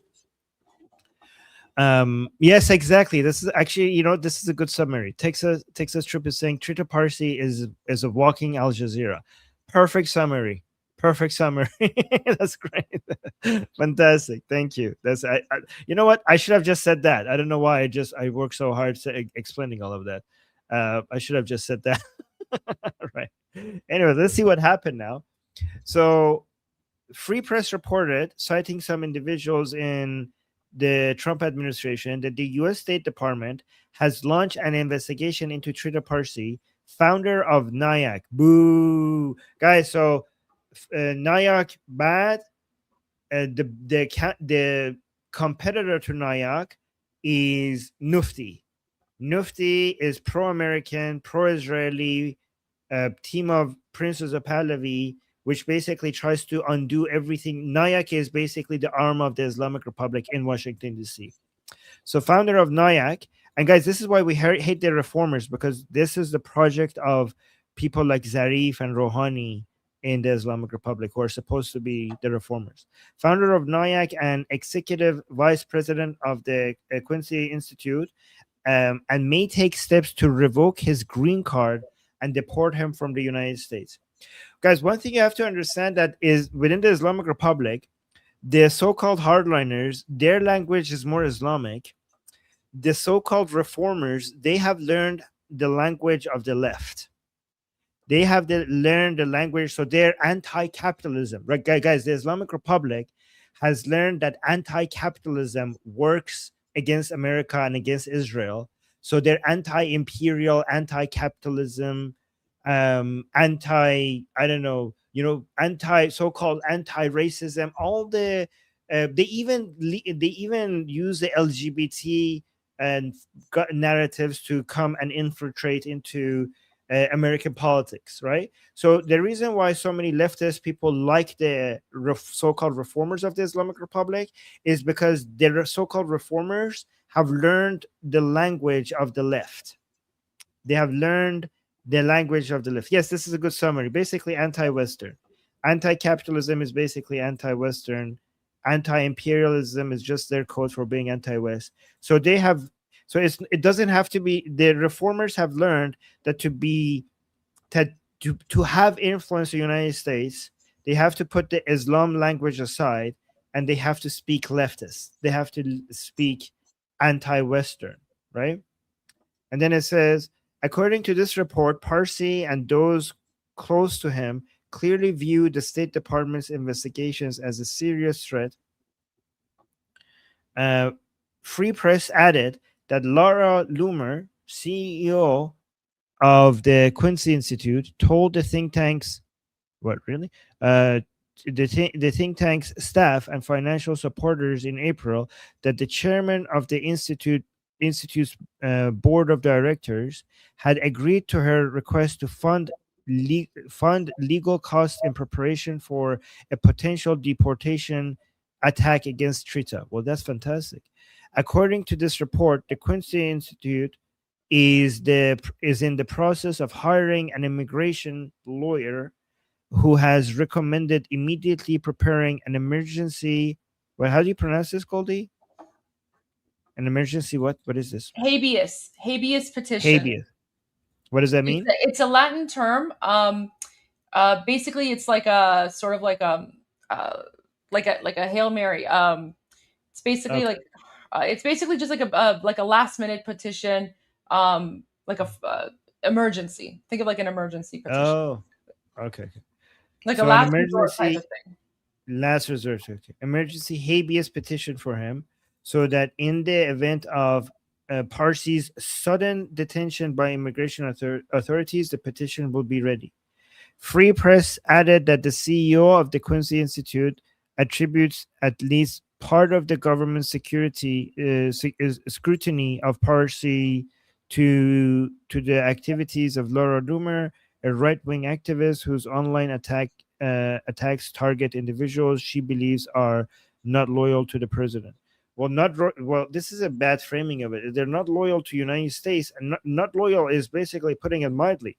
They're the enemy of the West. They're the enemy of United States. They're working for United States' main enemy. What the hell? Like, not loyal to the president? You mean working for America's enemy? So thank you for doing this. We appreciate you. Great job. Anyways, that was a really weird framing at the end. Okay, so let's go. Okay, guys, let's see if the super chat view is going to be nice to me today. Guys, do not be scared. If the super chat view kicks me out, I shall recover. Okay, I will rise like a phoenix. I will bring myself back up. Okay, don't worry about it. Let's see if it does. Oh, it didn't kick me out. Okay, it didn't kick. I was trying to be heroic. I was hoping it would kick me out so I could be all heroic and stuff coming back up. Anyways, let's see what you guys have to say. Fergie, thank you so much for becoming a member. Thank you so much. I appreciate that. And we have Fleshy Interloper saying, good afternoon, all. Good afternoon. Well, I mean, we have to cover all of it. What is it? The Truman Show. Good morning. Oh, good morning. And in case I don't see you, good afternoon, good evening, and good night. And yeah, from wherever you are, guys. Thank you, Fleshy Interloper. And then we have William with a super chat saying the ceasefire will intensify. I don't know. The ceasefire. Oh my God, this is bizarre. I don't know. What timeline is this? Yes, William. Yeah, I mean, guys, even if the ceasefire continues, we have seen so far that this ceasefire is very fiery ceasefire. It's a very fiery ceasefire. So we're still going to have some boom booms, I'm assuming. Rose. Oh, wait. Oh, yeah, Rose. Hi, Rose. Oh, my God. Okay, I know this person. Saying, thank you. Saying, once President Trump takes over Kharg Island, everyone has to order Persian food to celebrate. I recommend kebab kubide or cutlet. Wink. Well, soon, hopefully, Rose. Hopefully. And thank you. Oh, that's amazing. Goldie, do you want to talk about what you guys are doing more? No, I mean she's doing a live stream like later this evening, but that's fine because I could talk about that like later on my own live stream, so it's all good. But yeah, if you guys want to learn about space, go join her channel. Space and science, I should say, not just space. It's all science stuff. And science. Okay, I love that stuff. I wish. Oh my God, I miss the times that I used to be up, spend so much time on that. I have to find more free time to do that. I miss those stuff. And thank you, Rose. Thank you, guys. Go check that out if you want to nerd out. And then we have Ashley. Hi, Ashley. Saying now, Oh yes. Ooh. There was. Where's the update on that? We have some chemical crazy news coming from the Pentagon. Is everyone okay? What's the update on that? Breaking Trump nominates. Nope, that's it. That's not it. We had a huge hazardous materials incident reported at Pentagon by emergency officials. So I'm not seeing that much of an update. But for people who don't know, basically we had like a huge, maybe let me just quickly play this for you guys so everybody is on the same page with regards to what's happening. Just a quick update of this. It's only 1 minute long. Breaking news right now in our nation's capital. The Arlington County Fire Department and EMS is monitoring a hazardous material situation at the Pentagon. And we learned this from their social post on X. Arlington Fire and EMS saying that their units, including our hazmat materials team, currently operating at the Pentagon in support of the PFPA's hazmat team during a hazardous materials incident. Now, we don't know what that incident is, but it's the Pentagon Force Protection Agency, that PFPA. So basically all hands on deck right now over this situation. You have multiple, as I just told you, different departments and units responding to that. As we learn more, we'll bring it to you. This, again, is the Pentagon, where they are monitoring some sort of hazardous materials incident. More. Yeah, so I don't know what the hazardous material is. So I haven't seen anyone specifying that, but apparently people are saying the Pentagon has updated that we're okay, everything is okay. Well, I don't know, we'll see. But I'll keep an eye on it, okay? And thank you, Ashley.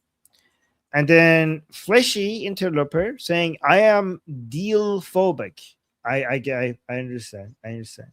Yes. Yes, yeah, I completely get it. But you're not surrender phobic, right? As long as you're not surrender phobic. Mark with a super chat. Thank you so much, Mark. I appreciate the super chat. Saying, Trump, let's make a deal, Islamic Republic. Oh, let's make a deal, Islamic Republic. You can play the role of Japan after World War II. Yes, exactly. Payande Iran, Javid Shah, Javid Immortals. Yeah, guys, if we get a deal like that, that's pretty good.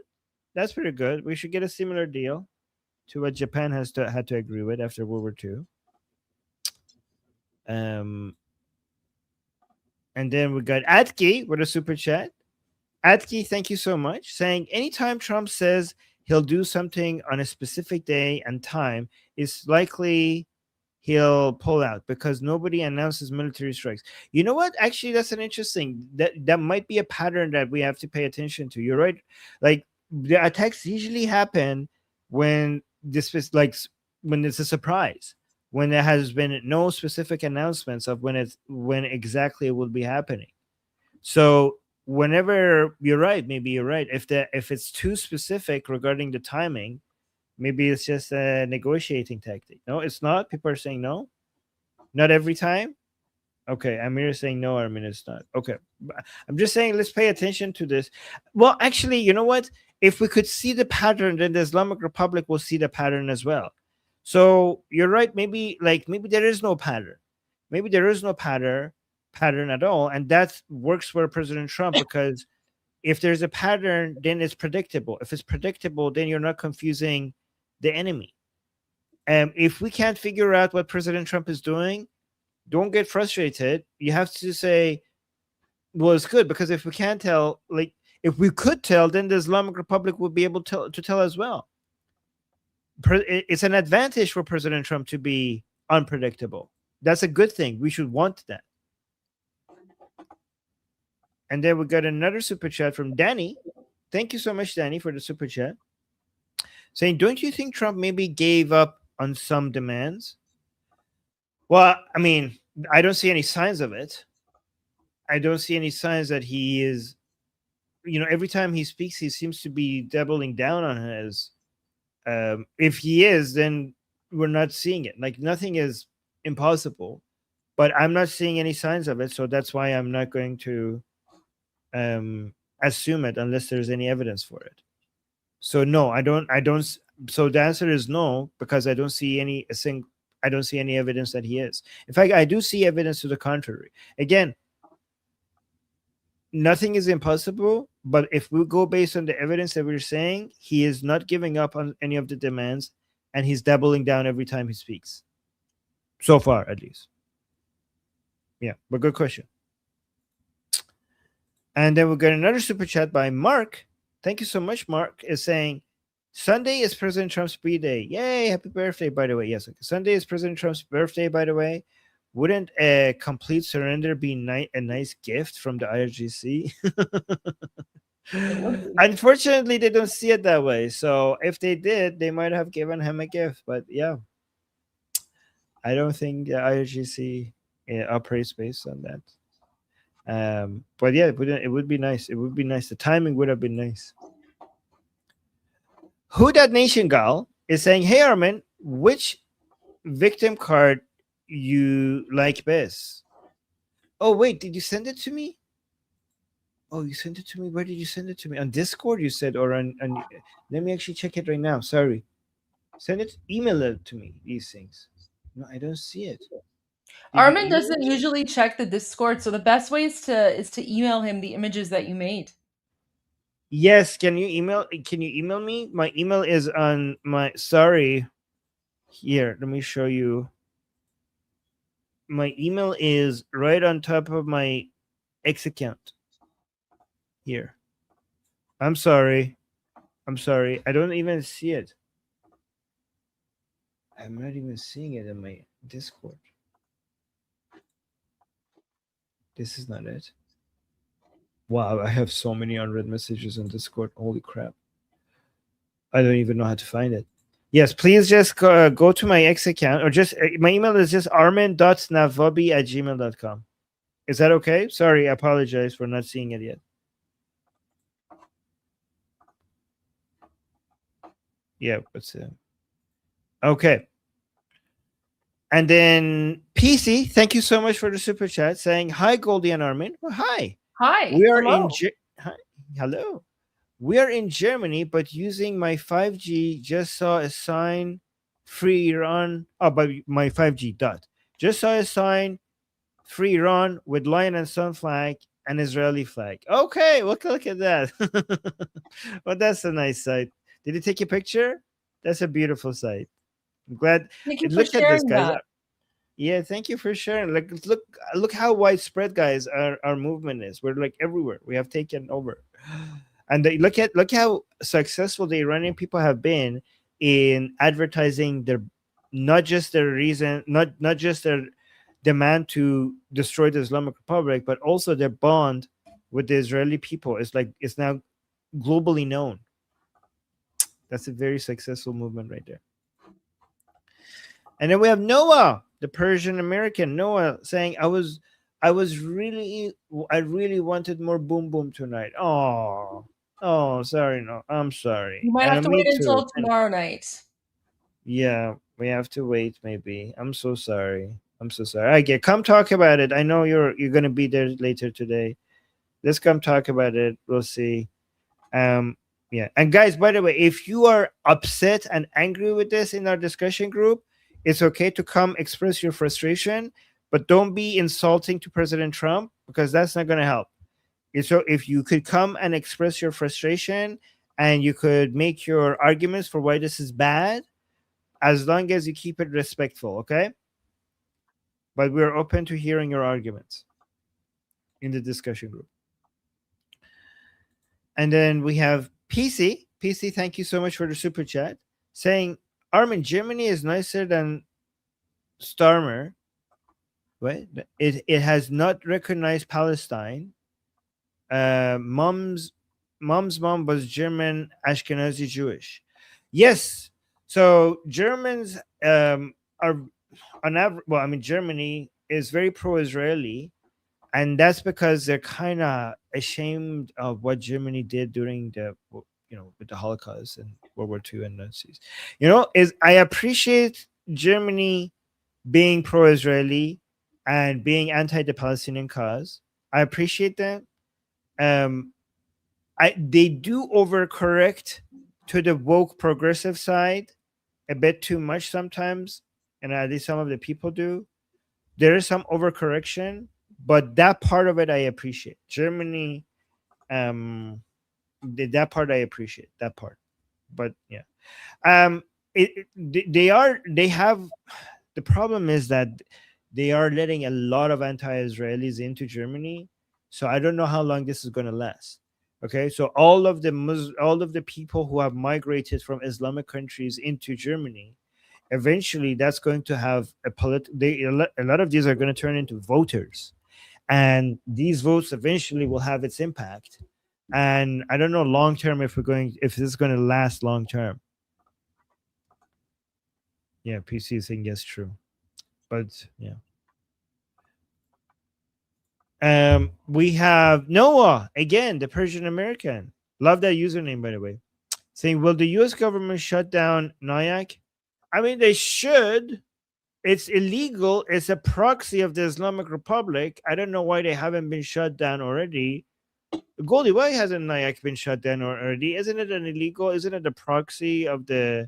Isn't it like a lobby group of the Islamic Republic and therefore Yeah. needs to be shut down? Yeah, I agree. Absolutely. It should be shut down. And hopefully now that Laura Loomer is on the case, it will be, because they're going after Trita Parsi, and I hope he gets deported. The guy's not even a U.S. citizen, and he's literally in the United States for the last like 10, 15 years, just constantly spouting like anti-American, pro-Islamic regime propaganda, and he just gets away with it. It's crazy that like the United States just gives green cards to like traitors like that. I'm so glad he's not a U.S. citizen. I thought he was a U.S. citizen when I've heard that he's just so glad he's not. Like, so he's easier to get rid of. Yeah. Makes me wonder why he's still there. That's why they're sending a court. That's why they're doing like an emergency court hearing at the immigration court, because he's not a citizen. He's just there on a green card. So all they have to do is cancel his green card and basically expel him from the country and permanently ban him. Oh my God, that would be great. That would be. But they need to but they need to burn the whole thing to the ground, not just like him. Like they need to like get rid of the whole institution. Like, because if he leaves, there he probably has his minions there running things for him. So yeah. Okay, so let's go to Atki. Atki, thank you so much for the super chat, saying I'm a non-citizen in the US, and even I don't get why US allows other non-citizens to run government lobbying and groups. Yeah, I don't get it either. I'm pretty sure they have their own. I mean, they pretend not to be. They deny that they're a lobby of the Islamic Republic, but it's like we have all the receipts. It's pretty. The information is out there that they are, but they have gotten away with it legally by just pretending like they're like, no, we're just it's freedom of speech, right? So they basically have the plausible deniability. We're like, we just happen to have the views that benefits the Islamic Republic. It doesn't mean that we're being directed by them, which is BS, because we have all the receipts that they are. Mark, thank you so much for the super chat, saying, funny how today is the 60th day deadline and tomorrow is a Friday. Ooh, Mark, maybe Mark is maybe thinking that maybe tomorrow they're gonna do it. Yeah, maybe. Well, today's the last day of the 60-day deadline, right? So if they're gonna, let's say, resume, it would be tomorrow. That's how I see it. And the markets would be closed. The markets would be closed soon too, so it would be very ideal, right? Interesting. I mean, for all we know, it could also even happen, like when it becomes tomorrow in the Islamic regime, like occupied Iran time. But I don't think so. I think Trump's going to go by like Eastern time. Yeah. Well, yeah. Hopefully that would. Oh, fingers crossed, guys. Fingers crossed. Oh my God, that would be amazing. Hold on, let me make sure I have this. Okay, so let's continue. So, yeah, we got another super chat saying, did you guys miss Trump's announcement that a deal has been reached? That was not what the COVID. That's not what he didn't say a deal is reached.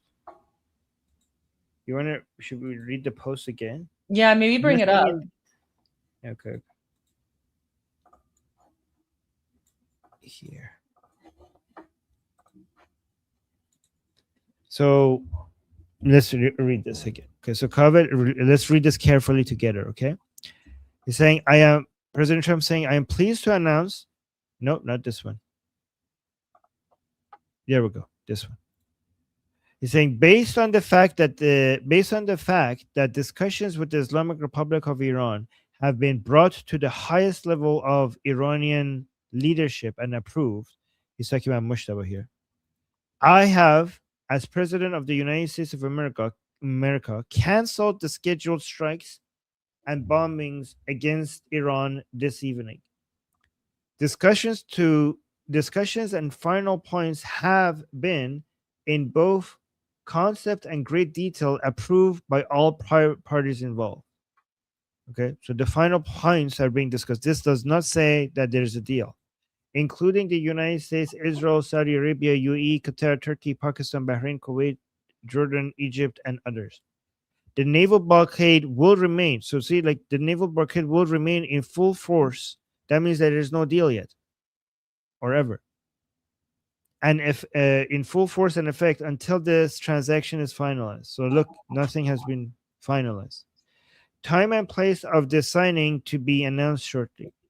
I don't see, like, guys, the red lines of the Islamic Republic and United States are so far away, so far away.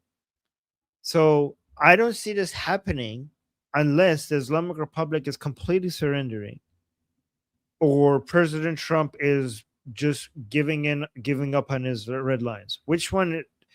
So there's three options here. Let me know if I'm exhausting all the options, right? Either there is not going to be a deal, given the red lines are so far away still, or the Islamic Republic is just giving up and completely surrendering. That's option 2. And option 3 is President Trump just giving up on the red lines that he has been insistent on since forever. It has to be one of these three options, right? Did I miss anything? No, I think, I mean, this is why it's important to, like, pay attention to the details of what President Trump is saying. There's no deal, right? Because in order to have an agreement, in order to have a deal, you need both sides to agree to the deal. Just because President Trump says, this is the deal that we have, right? You have to ask yourself, has the deal been accepted by the Islamic regime? Has the Islamic regime come out and said, yes, we accept this deal, we will sign it? Having a deal is not the same thing as saying that you've finalized the deal. They're two very different things, okay? That's like saying, like, I have a contract. Okay, so I have a contract, but until the contract is signed by both parties, the contract doesn't mean anything. It's not in force and effect, right? So that's how you have to look at this. And I can't see how the Islamic regime is going to agree to any of the terms that President Trump wants. I mean, President Trump is basically saying that he's come up with a deal that is acceptable to Israel and, all these other countries that he lists. But you know who's missing from the list of countries? The Islamic regime. Like, Armin, if you pull up that list again, right? He says this is the deal, and this is, it's acceptable to all these countries. So he lists, US, Israel, Saudi Arabia, UAE, Qatar, Turkey, Pakistan, Bahrain, Kuwait, Jordan, Egypt, and others. You know who's not in that list? Iran, or the Islamic regime. So discussions and final points have, in both concept and great detail, been approved by all parties involved, including the US, all these people, right? I don't see him saying that Iran has approved and agreed to the points. And for people who are asking, what is the deal? We don't know what specifically, we don't know what the specifics of the deal are, because that's never been released. What we do know is that President Trump has 5 main items that must be included in the deal, and these five main items are non-negotiable. Again, I'll repeat, I sound like a broken record. Complete stopping of the military nuclear program. The United States has to go in and remove the nuclear dust. The Islamic regime has to end its ballistic missile program or severely limit it. The Islamic regime has to stop funding its terrorist proxy groups in the Middle East like Hamas, Hezbollah, Houthis, Hashd-e-Shabi, and others. And finally, the Islamic regime has to open the Strait of Hormuz. So while we don't know what the specific terms of the deal are, those 5 items are President Trump's red line and must be included in the deal. The Islamic regime is not going to accept any one of those terms. That's all we know. And if anyone, aside from President Trump or anyone in his administration, says that they know what's in the deal, they're lying because no one knows. Except President Trump. Yeah. Exactly. Good summary, Gold. Great summary, Goldie. That was a great rundown of everything. Oh, thank you. Okay. And now you know. And now you know. Okay. And we have Dr. Yoda. Sorry if I mispronounced it. Saying Amit Segal, oh, that's an Israeli journalist, probably mispronounced that as well, just said no one in Israel knows about any deal. Well, maybe because there's no deal. Well, also, he's a journalist, right? Like, who knows what's happening within the Israeli administration? Right, yes. Yeah. Well, how is he? Wait a minute. Well, you're actually good. That's a good point. How is he speaking on behalf of everyone in Israel? Have you asked every single person in Israel?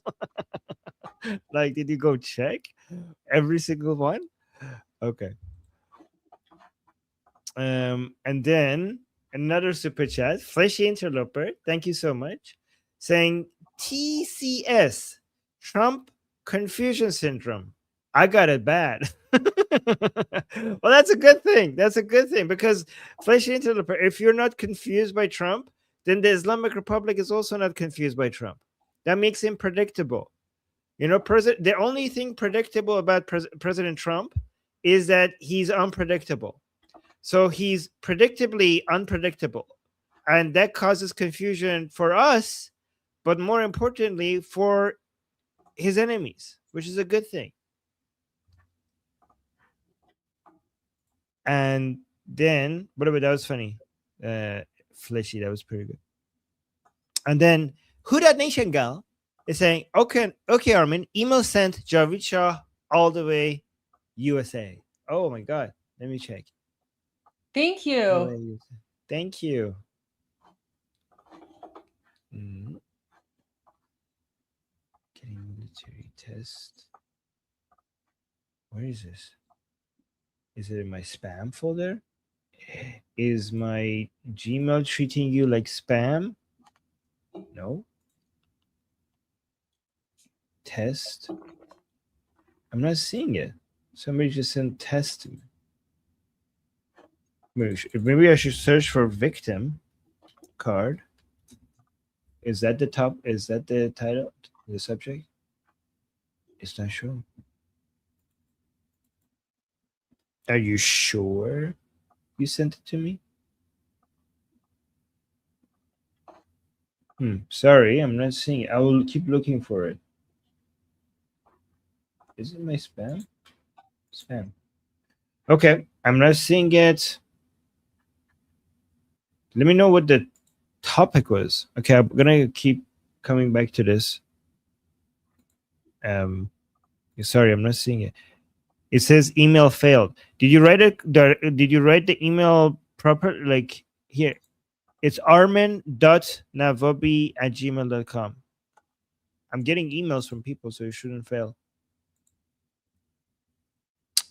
Okay. No, the counter is not broken, guys. I made a mistake. I put the counter at 1 hour instead of 2 hours. So the counter is not broken. I won't do that next time. PC, thank you so much for the super chat. Saying, Armin, did you hear what happened in Belfast? Yes, I did hear what happened in Belfast. Terrible. There was a beheading, apparently, like attempted beheading. On Monday night, a poor native Irish guy suffered from a migrant from Sudan. Yeah, so yeah, on Monday night, June 8th, a horrific knife attack, a beheading attempt, took place in North Belfast. And guys, apparently the video is very, very gruesome. I haven't seen it. People have recommended not to watch it. In a video that went viral online, the attacker was seen repeatedly slashing a local resident in his 40s, Stefan Ogi. How do you pronounce his name? Stefan Ogi. Ogilvie, across the neck and face in an attempted beheading. Saved by brave bystanders who fought off the attacker with hurling sticks, the victim survived but remains in critical condition and tragically lost his left eye. So the person who did this is a 30-year-old Sudanese refugee, Hadi Alodid, was arrested at the scene. He appeared in a Belfast court on Wednesday and was, yeah. So that's horrible. This is an act of invasion, guys. This is an act of invasion. Armin, so It's I like have an update. Oh, sorry. Mhm. I No, have go an ahead. update from Iran International from 5 minutes ago. So apparently Farce News is IRGC. They're claiming that Iran has not yet agreed to any document for a memorandum of understanding with the US. IRGC affiliated Farce News agency reported, citing a source with knowledge. Contrary to President Donald Trump's claim, no text for an initial memorandum of understanding with Washington had been approved, the report said. So the Islamic regime is already denying that they've agreed to have high-level talks and agree to some sort of deal. They're lying, of course. I think they are saying to President Trump one thing, but they're for their own internal. They're terrified of their own followers, so they're like, no, we're not doing this. Obviously, he's lying. This is them trying to save face among their own followers. Yeah, they're trying to lie to both sides. They're trying to lie to President Trump, and they're lying to their own supporters at the same time. Yeah. I mean, guys, I called it. I told you, like, the deal that President Trump is talking about, it's not something that's been agreed upon. This is like, it's like what he wants the Islamic regime to agree to, and the Islamic regime is never going to agree to it because the 5 main points that President Trump wants included is not something that they can ever accept. So there you go. The Islamic regime is saying no deal. Yes. They say they go to President Trump like on their knees and they're like, please give us a deal, thinking that they're lying to him and basically trying to just buy more time. And then they go to their own followers and be like, what the hell? Like, no, he's lying. We didn't do that. That's what they're doing. Pretty much. Anyways, I just want to share that breaking news. Thank you. Yeah, that was important. Okay. And then let me check time. Okay. Keeping an eye on my email.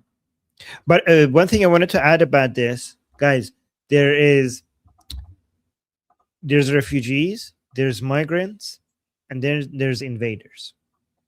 There's a difference between the main difference between these three is intent. Okay. True refugees, most refugees right now in the world are fake refugees.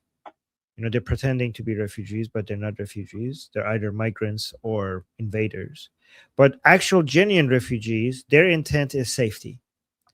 They're under threat, and their refugee status comes from the fact that they're moving with the intention of finding safety. If you're a genuine refugee, most refugees these days are fake. Migrants' intention for moving is usually economic or family reasons. That's a migrant.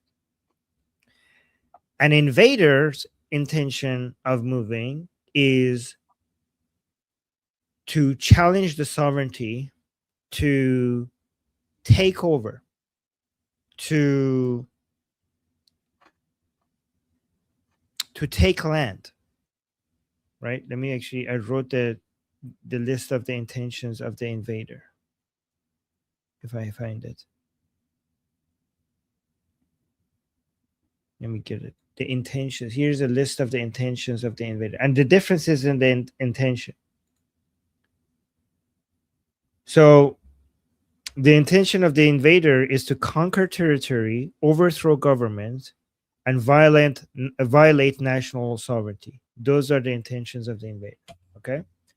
And based on what we know about many of the Muslims who come to Europe, and based on their own admission, not all of them, and guys, even the ones who are not coming with this intention, they're part of the bigger project with that intention.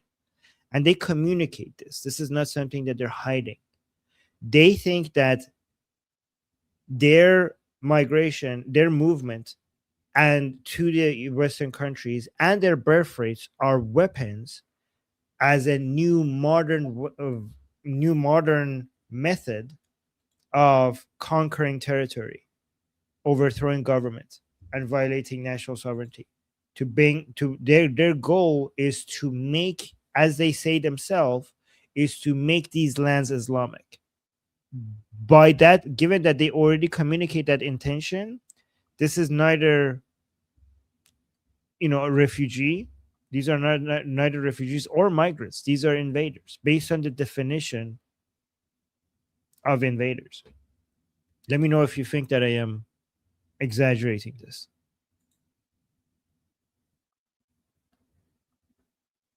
It's just a modern version of it.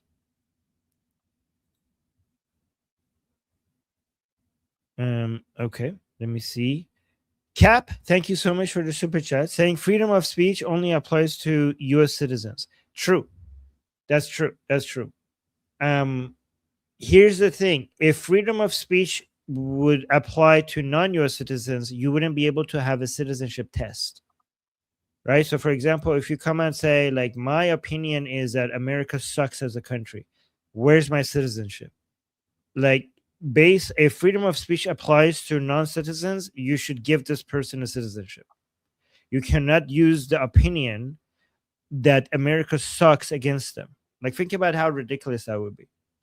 Imagine somebody comes and openly says that I hate America, I'm against America, I wish America would just get this. Like, you express these opinions and you're applying for your citizenship, and you're like, well, free speech applies to both citizens and non-citizens.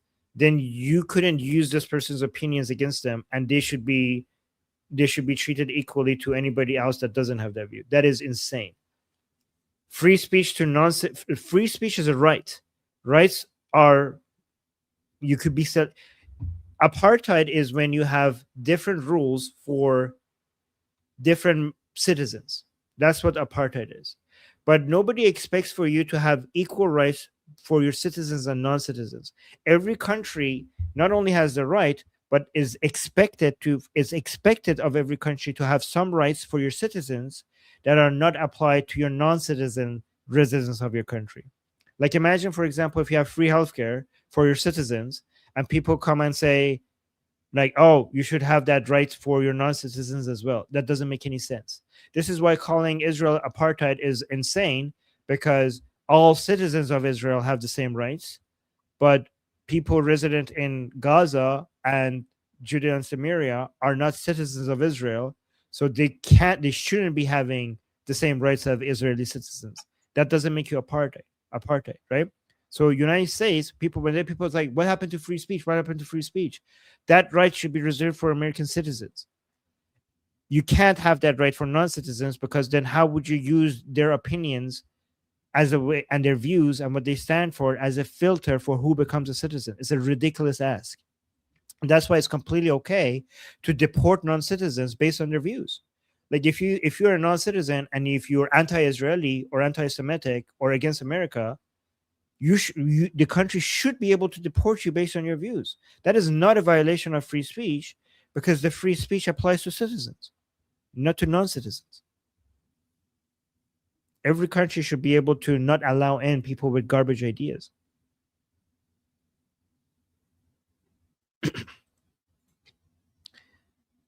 And then we have another super chat by Fergie. Thank you so much. Saying Armin's laugh makes my day. Oh my god. Oh, well, there you go. I just laughed. Thank you. You know, guys, I used to think my laugh is really embarrassing. I used to not laugh as much in front of other people because I thought like I have a really weird and bizarre laugh. And you guys made me feel like many people in the chat and because of these live streams have made me change my opinion on that. Okay. So thank you. I think your laugh is fantastic. Well, thank you. I appreciate that. That's very sweet. Oh my God. Thank you. And then we have Gabile official. Oh, hey, it's my Montreal friends. Armin, so remember when I went to Montreal and I was invited to join the weekly demonstrations and rallies in Montreal and give a speech? Yeah. So Gabile is part of that. Oh, so nice to see you guys. Durud. Hi, Montreal. Oh wow. Oh, and Armin, and they're still marching. Oh, every week without fail, the Iranian community in Montreal has been marching. I think they're on week like 23 or something now, like 23 or 24, marching every week, going out in Montreal, and it's phenomenal. Durud be hame shoma. Wow, great to see you guys. Oh, I miss everyone. Be hame salam beresun. No. Oh, I should go follow them. Javid Shah. Official Javid Shah. Yeah. Thank you for everything you do. Thank you. I'm going to find their YouTube account and follow them. Wow. Okay. And Patton 360 Games 3 gave us another super chat. Thank you so much. Saying, what are the chances strikes will continue anyways? There is we can't measure the. Here's the thing. There is a chance. We know that. We can't measure the chance because President Trump has very effectively been unpredictable. The fact that we can't measure the chance is a sign that President Trump has been very successful with his unpredictability, which is a strength if you're at war with a country, with a state, with a regime, right? It is a strength. And I think like he has been the most successful president when it comes to unpredictability. I think we could all say that we don't know, and that's good. If we could tell, so can the Islamic Republic, and it's good that we can't tell. But good question. And then CRWMIFY just gave us a super sticker. Thank you so much. Thank you. Appreciate that. I remember you. Yeah, yes. And your wife. Thank you so much. Wyatt, thank you so much for the super chat saying the US and Israel are the artillery. Well, it's a tongue twister for me. Artillery is nice, but no war has ever been won by artillery. Thank you for putting that tongue twister for me 3 times in one sentence, in 2 sentences. The Iranian people are the infantry. Okay. Wars are won by the infantry. We have focus on arming the people. Oh, guys, thank you for reminding. First of all, you're 100% correct. By the way, thank you for reminding me because I have a new video. Look at this from inside Iran. And Goldie, I saw you shared it. Thank you so much. So, guys, I got a new video from inside Iran. I mean, I have multiple, but this is the latest one. Oh, wow. Yeah. Look at this, guys. This one from Kish Island, Iran, in the Persian Gulf. Right in the middle of the Persian Gulf, next to a mosque. So I'm not going to read the whole thing, but let me just read the top part. See, another brand new video direct from Iran. The campaign has escalated to targeting regime mosques. The Iranian people want to be armed to fight back against a brutal regime, and videos keep coming. And basically, I say this latest footage was sent to me straight from Kish Island in the Persian Gulf. Operating under the cover of night, The man in this video has escalated the campaign in a massive way. If you look closely at the building he targeted a state-controlled mosque and a known hub for regime propaganda. He isn't just holding up a handwritten manifesto declaring Iranians demand arms for freedom alongside the name of King Reza Pahlavi. You can hear him whisper Javid Shah, meaning long live the king. Into the dark, as the camera reveals, he has spray painted the exact demand armas directly onto the regime's infrastructure, defacing a state religious building with a demand for weapons in an automatic death sentence, but he's doing it anyway. And then I explain basically here the situation that you guys know. I'm adding a new clarification to these messages. Guys, this is an important clarification that I'm adding to all these videos. Read this one, saying, and let's be clear, the only viable path to effectively arming the Iranian people is through direct coordination with Prince Reza Pahlavi and his team. This is a very important clarification that I'm adding to these videos now. And then I also ask people to make sure that they're sharing it by saying this. He's saying he risked his life in the dark to deliver this proof straight from the ground. More people need to amplify their calls. Do not let the regime bury his bravery. So let's watch the video, and I'll also would give you the link if you guys could go share this, so that because he risked everything to get us this video. So I hope that you guys share it. And guys, the video is very clear that this is from inside Iran. I have more videos that I haven't yet posted it. I'm going to post one video every day, or as they come in. So look at this. The video, the paper, on the paper, it says King Reza Pahlavi, Javid Shah. In the middle, it says Armas. It says Ma Irani Haya. Sorry. That's okay. It's saying Ma Irani Haya Azadi Khah Baraye Mubareze نیاز به تفنگ داریم. So he's saying we Iranian freedom fighters, we need guns to be able to fight. And then it says Iranians demand arms for freedom. And then it says Iran Ihab. So basically the same thing in Persian. So let's watch the video.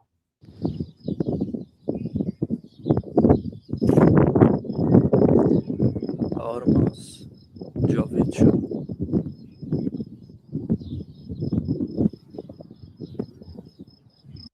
So he had it on the paper, he wrote it on the wall, and he's also showing that this is the Imam Musa Kazem Mosque, and he told me this is from Kish Island right in the middle of the Persian Gulf. Okay, so I'm gonna give you guys this video. This was like a really risky move, by the way, guys. So if you guys could take a second to share the video, I would really appreciate it. Thank you, guys. Okay, the link is in the chat. Thank you, Wyatt, for reminding me about this to share them. Oh, also, Goldie, I took your advice. I put at Armin NAVABI at the top left. I mean, that could be cropped out. I would say you probably want it like right in the center, and then you want it at like 50% opacity, so like a clear watermark type of thing, right? Because that at the top could still be cropped. But if you put it right in the center of the video, you've seen videos by Clash Report, right? Where Clash Report basically takes every video. It's not even their own videos. Like they'll literally just take any video and they'll put a watermark in the center of the video. But that at the top. Why do they do that? They take other people's video and they put watermarks on it. Yeah, they do it all the time. Like that can be cropped. So you always want to have it like right in the center of the video. And then you want it at like maybe 50% opacity. And then that way, like you can they can't crop it out. And so when the video is shared, people can see where it comes from. Wouldn't some people say like, Armin, they're risking their lives and you're putting your name on it? Like, wouldn't that be like people, yeah, of course. Yeah, of course some people are going to complain, but who cares? You're putting your watermark there because that way people know that if they want to know the source of the information, they can find you. So you're actually helping people by letting them know where they can get more footage and more content from. I see. Okay. That makes sense. Thank you. And yeah, I mean, are some people going to criticize? Of course, they're going to criticize, but who cares, right? Everyone criticizes everything. No one's ever like, you can't please everyone, right? Mm-hmm. Okay. Thomas is saying yes. Oh, let me read this. Saying yes, we have a deal waiting to be signed. Yes, wink, wink. Relax. Muhahaha. Demon face. Okay, did I read that right, Thomas? Okay. Thank you, Thomas. That's fine. Thank you for the super chat. And then we have CRW Miffy. Thank you so much for another super chat saying, can the cardboard Supreme Leader twerk still? I don't know. We wouldn't know until we see it. Or is he too injured? There's only one way to find out. LOL, Javid Shah from Vancouver. Javid Shah. Thank you so much. Yes, that's what we have to figure that out. I think we need to send in some special special operations to just get him, and basically as soon as he gets arrested, that needs to be put into the test. Yeah, if you do a Maduro on the Supreme Leader, make sure you check that before you do anything else. And then Mark with the Supreme chat. Yes, Mark with the Supreme, not a super chat, but a Supreme chat. Saying farce news is quite farce, isn't it? Thank you so much for the update, Goldie GHAMARI Aziz. Yeah, thank you, Goldie, for all the updates. Thank you, Mark. And yes, farce news is definitely a farce. Yes. And wait, so who that nation girl is saying emails keep failing? I don't understand why. I'm getting emails from people all the time. Like, I don't understand why either. Like, I'm getting emails. Like, I just got an email just like minutes ago with files attached and everything. Hudat, no worries. I'll go into the Discord when I have a little bit of time. And I'll see if I can find. That's okay. I'll see if I can find the memes. And I'll definitely share them with Armin. No worries. All good. But thank you. Can't wait to share them. But I'm concerned now. Have I not been receiving important emails because of this? Like, I'm gonna have to test my email. Sorry about that. Sorry about the hassle to both you and to Goldie for this. And yeah, so George is saying Trump, Charlie Brown is playing football with Lucy, IRGC. Okay. Oh yeah, I know that scene. He's just gonna remove the ball or something. Yeah, every time. Okay, yes. Thank you for George. Thank you for the super chat. Thank you for the super chat, George. Mark is saying, George, I disagree with that analogy entirely. God bless Trump. God bless America. Payande Iran. Oh yeah, I think he meant it to be the other way around. Yeah, I think isn't it supposed to be the other way around? Yes. Payande Iran, Javid Shah. Yeah, I forgot which character was which. Yeah, but I think it was the other. I think he meant the other way around. And thank you so much, Mark, for the super chat. Roman Viking, thank you for the super chat. Oh, I need to go soon. Yeah, I have to have the discussion group ready here for this. Okay, there we go. I got it ready. So the value of goods is subjective. Knowledge is dispersed. The ECP holds true. Socialism is impossible. Checkmate Marx. Long live Austrian economics. Yes. Yeah. So the value of goods is not based on the labor that you put in it. It's based on the demand, and you could only figure out the demand in a free market based on if you just allow people to purchase what they want. Yes. So Marx believed in the labor value theory, labor value theory. So basically the belief that the value of this thing is determined based on the effort and the labor that went into it, which is nonsense. Because imagine if you spend 10 years working on something and nobody wants it, and then you spend 5 minutes on something else and everybody wants it. It's like imagine if you have two painters. One painter works 10 years on a painting and it puts it in the market and nobody wants it. So it's worthless. I don't care if you work 10 years on it. It's worthless. Nobody wants it. And then another painter spends 5 minutes on something and people love it. And everybody is trying to outbid on everyone else to get that painting. Yeah, that painting has a lot more value because of the demand. So and the demand can only be measured if you just freely put it in the market and see who wants it. So it's like an obvious flaw of Marxism. This is why we need free markets, because that's the only way. That's the only way to measure demand. Keeping the market free. There's no formula. There's no elite philosophers, social people with no amount of social sciences or studying economics or anything will be able to give you the worth of something, except if you just put it in the market and just see who wants it.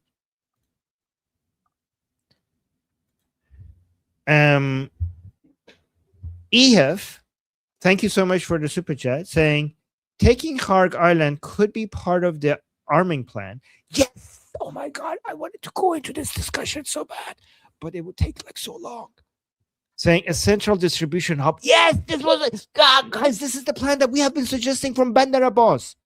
And if the regime bombs it, they only hurt themselves. Yeah, Kharg Island is hard to hit by the regime because there's so much of their oil infrastructure there. That's true. But yeah, like this is, oh my God, I want to get into this topic with somebody. Like I could talk about this for hours, but true. Like, I don't know if this is true, but I'm just saying that's the plan that if I had to make a plan, that's the plan I would make for sure. Yes. Good. Oh, we think alike. Okay. Oh, and school time. Yes. Tom, thank you so much for the reminder. It's school time. We're going to go to our discussion group. Thank you so much, Tom. Let's go, guys. Today is free. Today it's open to everybody. You can see it says open. That means it's open to everybody. So you guys could join us in about, oh my God, 1 minute. I'm late. No time to say goodbye. Hello. No time to say goodbye. Yes. Hello. I'm late. Okay. So here, let's give you the link in the chat. The link in the chat. Okay, so that's the link. So guys, you could come to the discussion group and join our group call. We have daily group calls. We have multiple group calls some days. So come to the discussion group, find the group call that is starting like now. The link is in the chat. The link is in the QR code at the top right of your screen. The link is also in the Liberty Politics, my channel, Liberty Politics, in the bio section. You can find the link over there. And yeah, so just come there and discuss. Probably we're going to be focusing most of our discussion on what President Trump just posted regarding, holding off on the attacks on the Islamic Republic. So that's going to be probably, and if you have disagreements there or agreements, or if you want to make your points, come there and, open your mic, and we'll love to hear you there. So yeah, I'm going to go do that. Goldie, what are you up to for the rest of today? So taking a quick break to work on some videos, and then I'm going live a little bit earlier. I'm going live at 5 o'clock because my sister is going live at 8, and I'm going to be joining her for a documentary watch party. So that's what I'll be doing. And I'll be giving sort of my, usual geopolitical analysis and political commentary, and, basically going through a whole bunch of President Trump's posts and analyzing them from the last week or so. Fantastic. So guys, make sure you don't miss that. And yeah, that was us. And we'll see you again same time tomorrow for another episode of Iran Revolution Live. And until then, I'm Israel Chai. Long live America. Wait, I forgot to load the video. Wait, give me 1 moment. Sorry. I can give the long version today. Can I do the long version today? Sure, if you want to. Okay. I'm Israel Chai. Slava Ukrainian. Cuba Libre. Long live America. God bless America. Javicha Payade Iran. See you guys soon. Oh. غرب انقلاب است.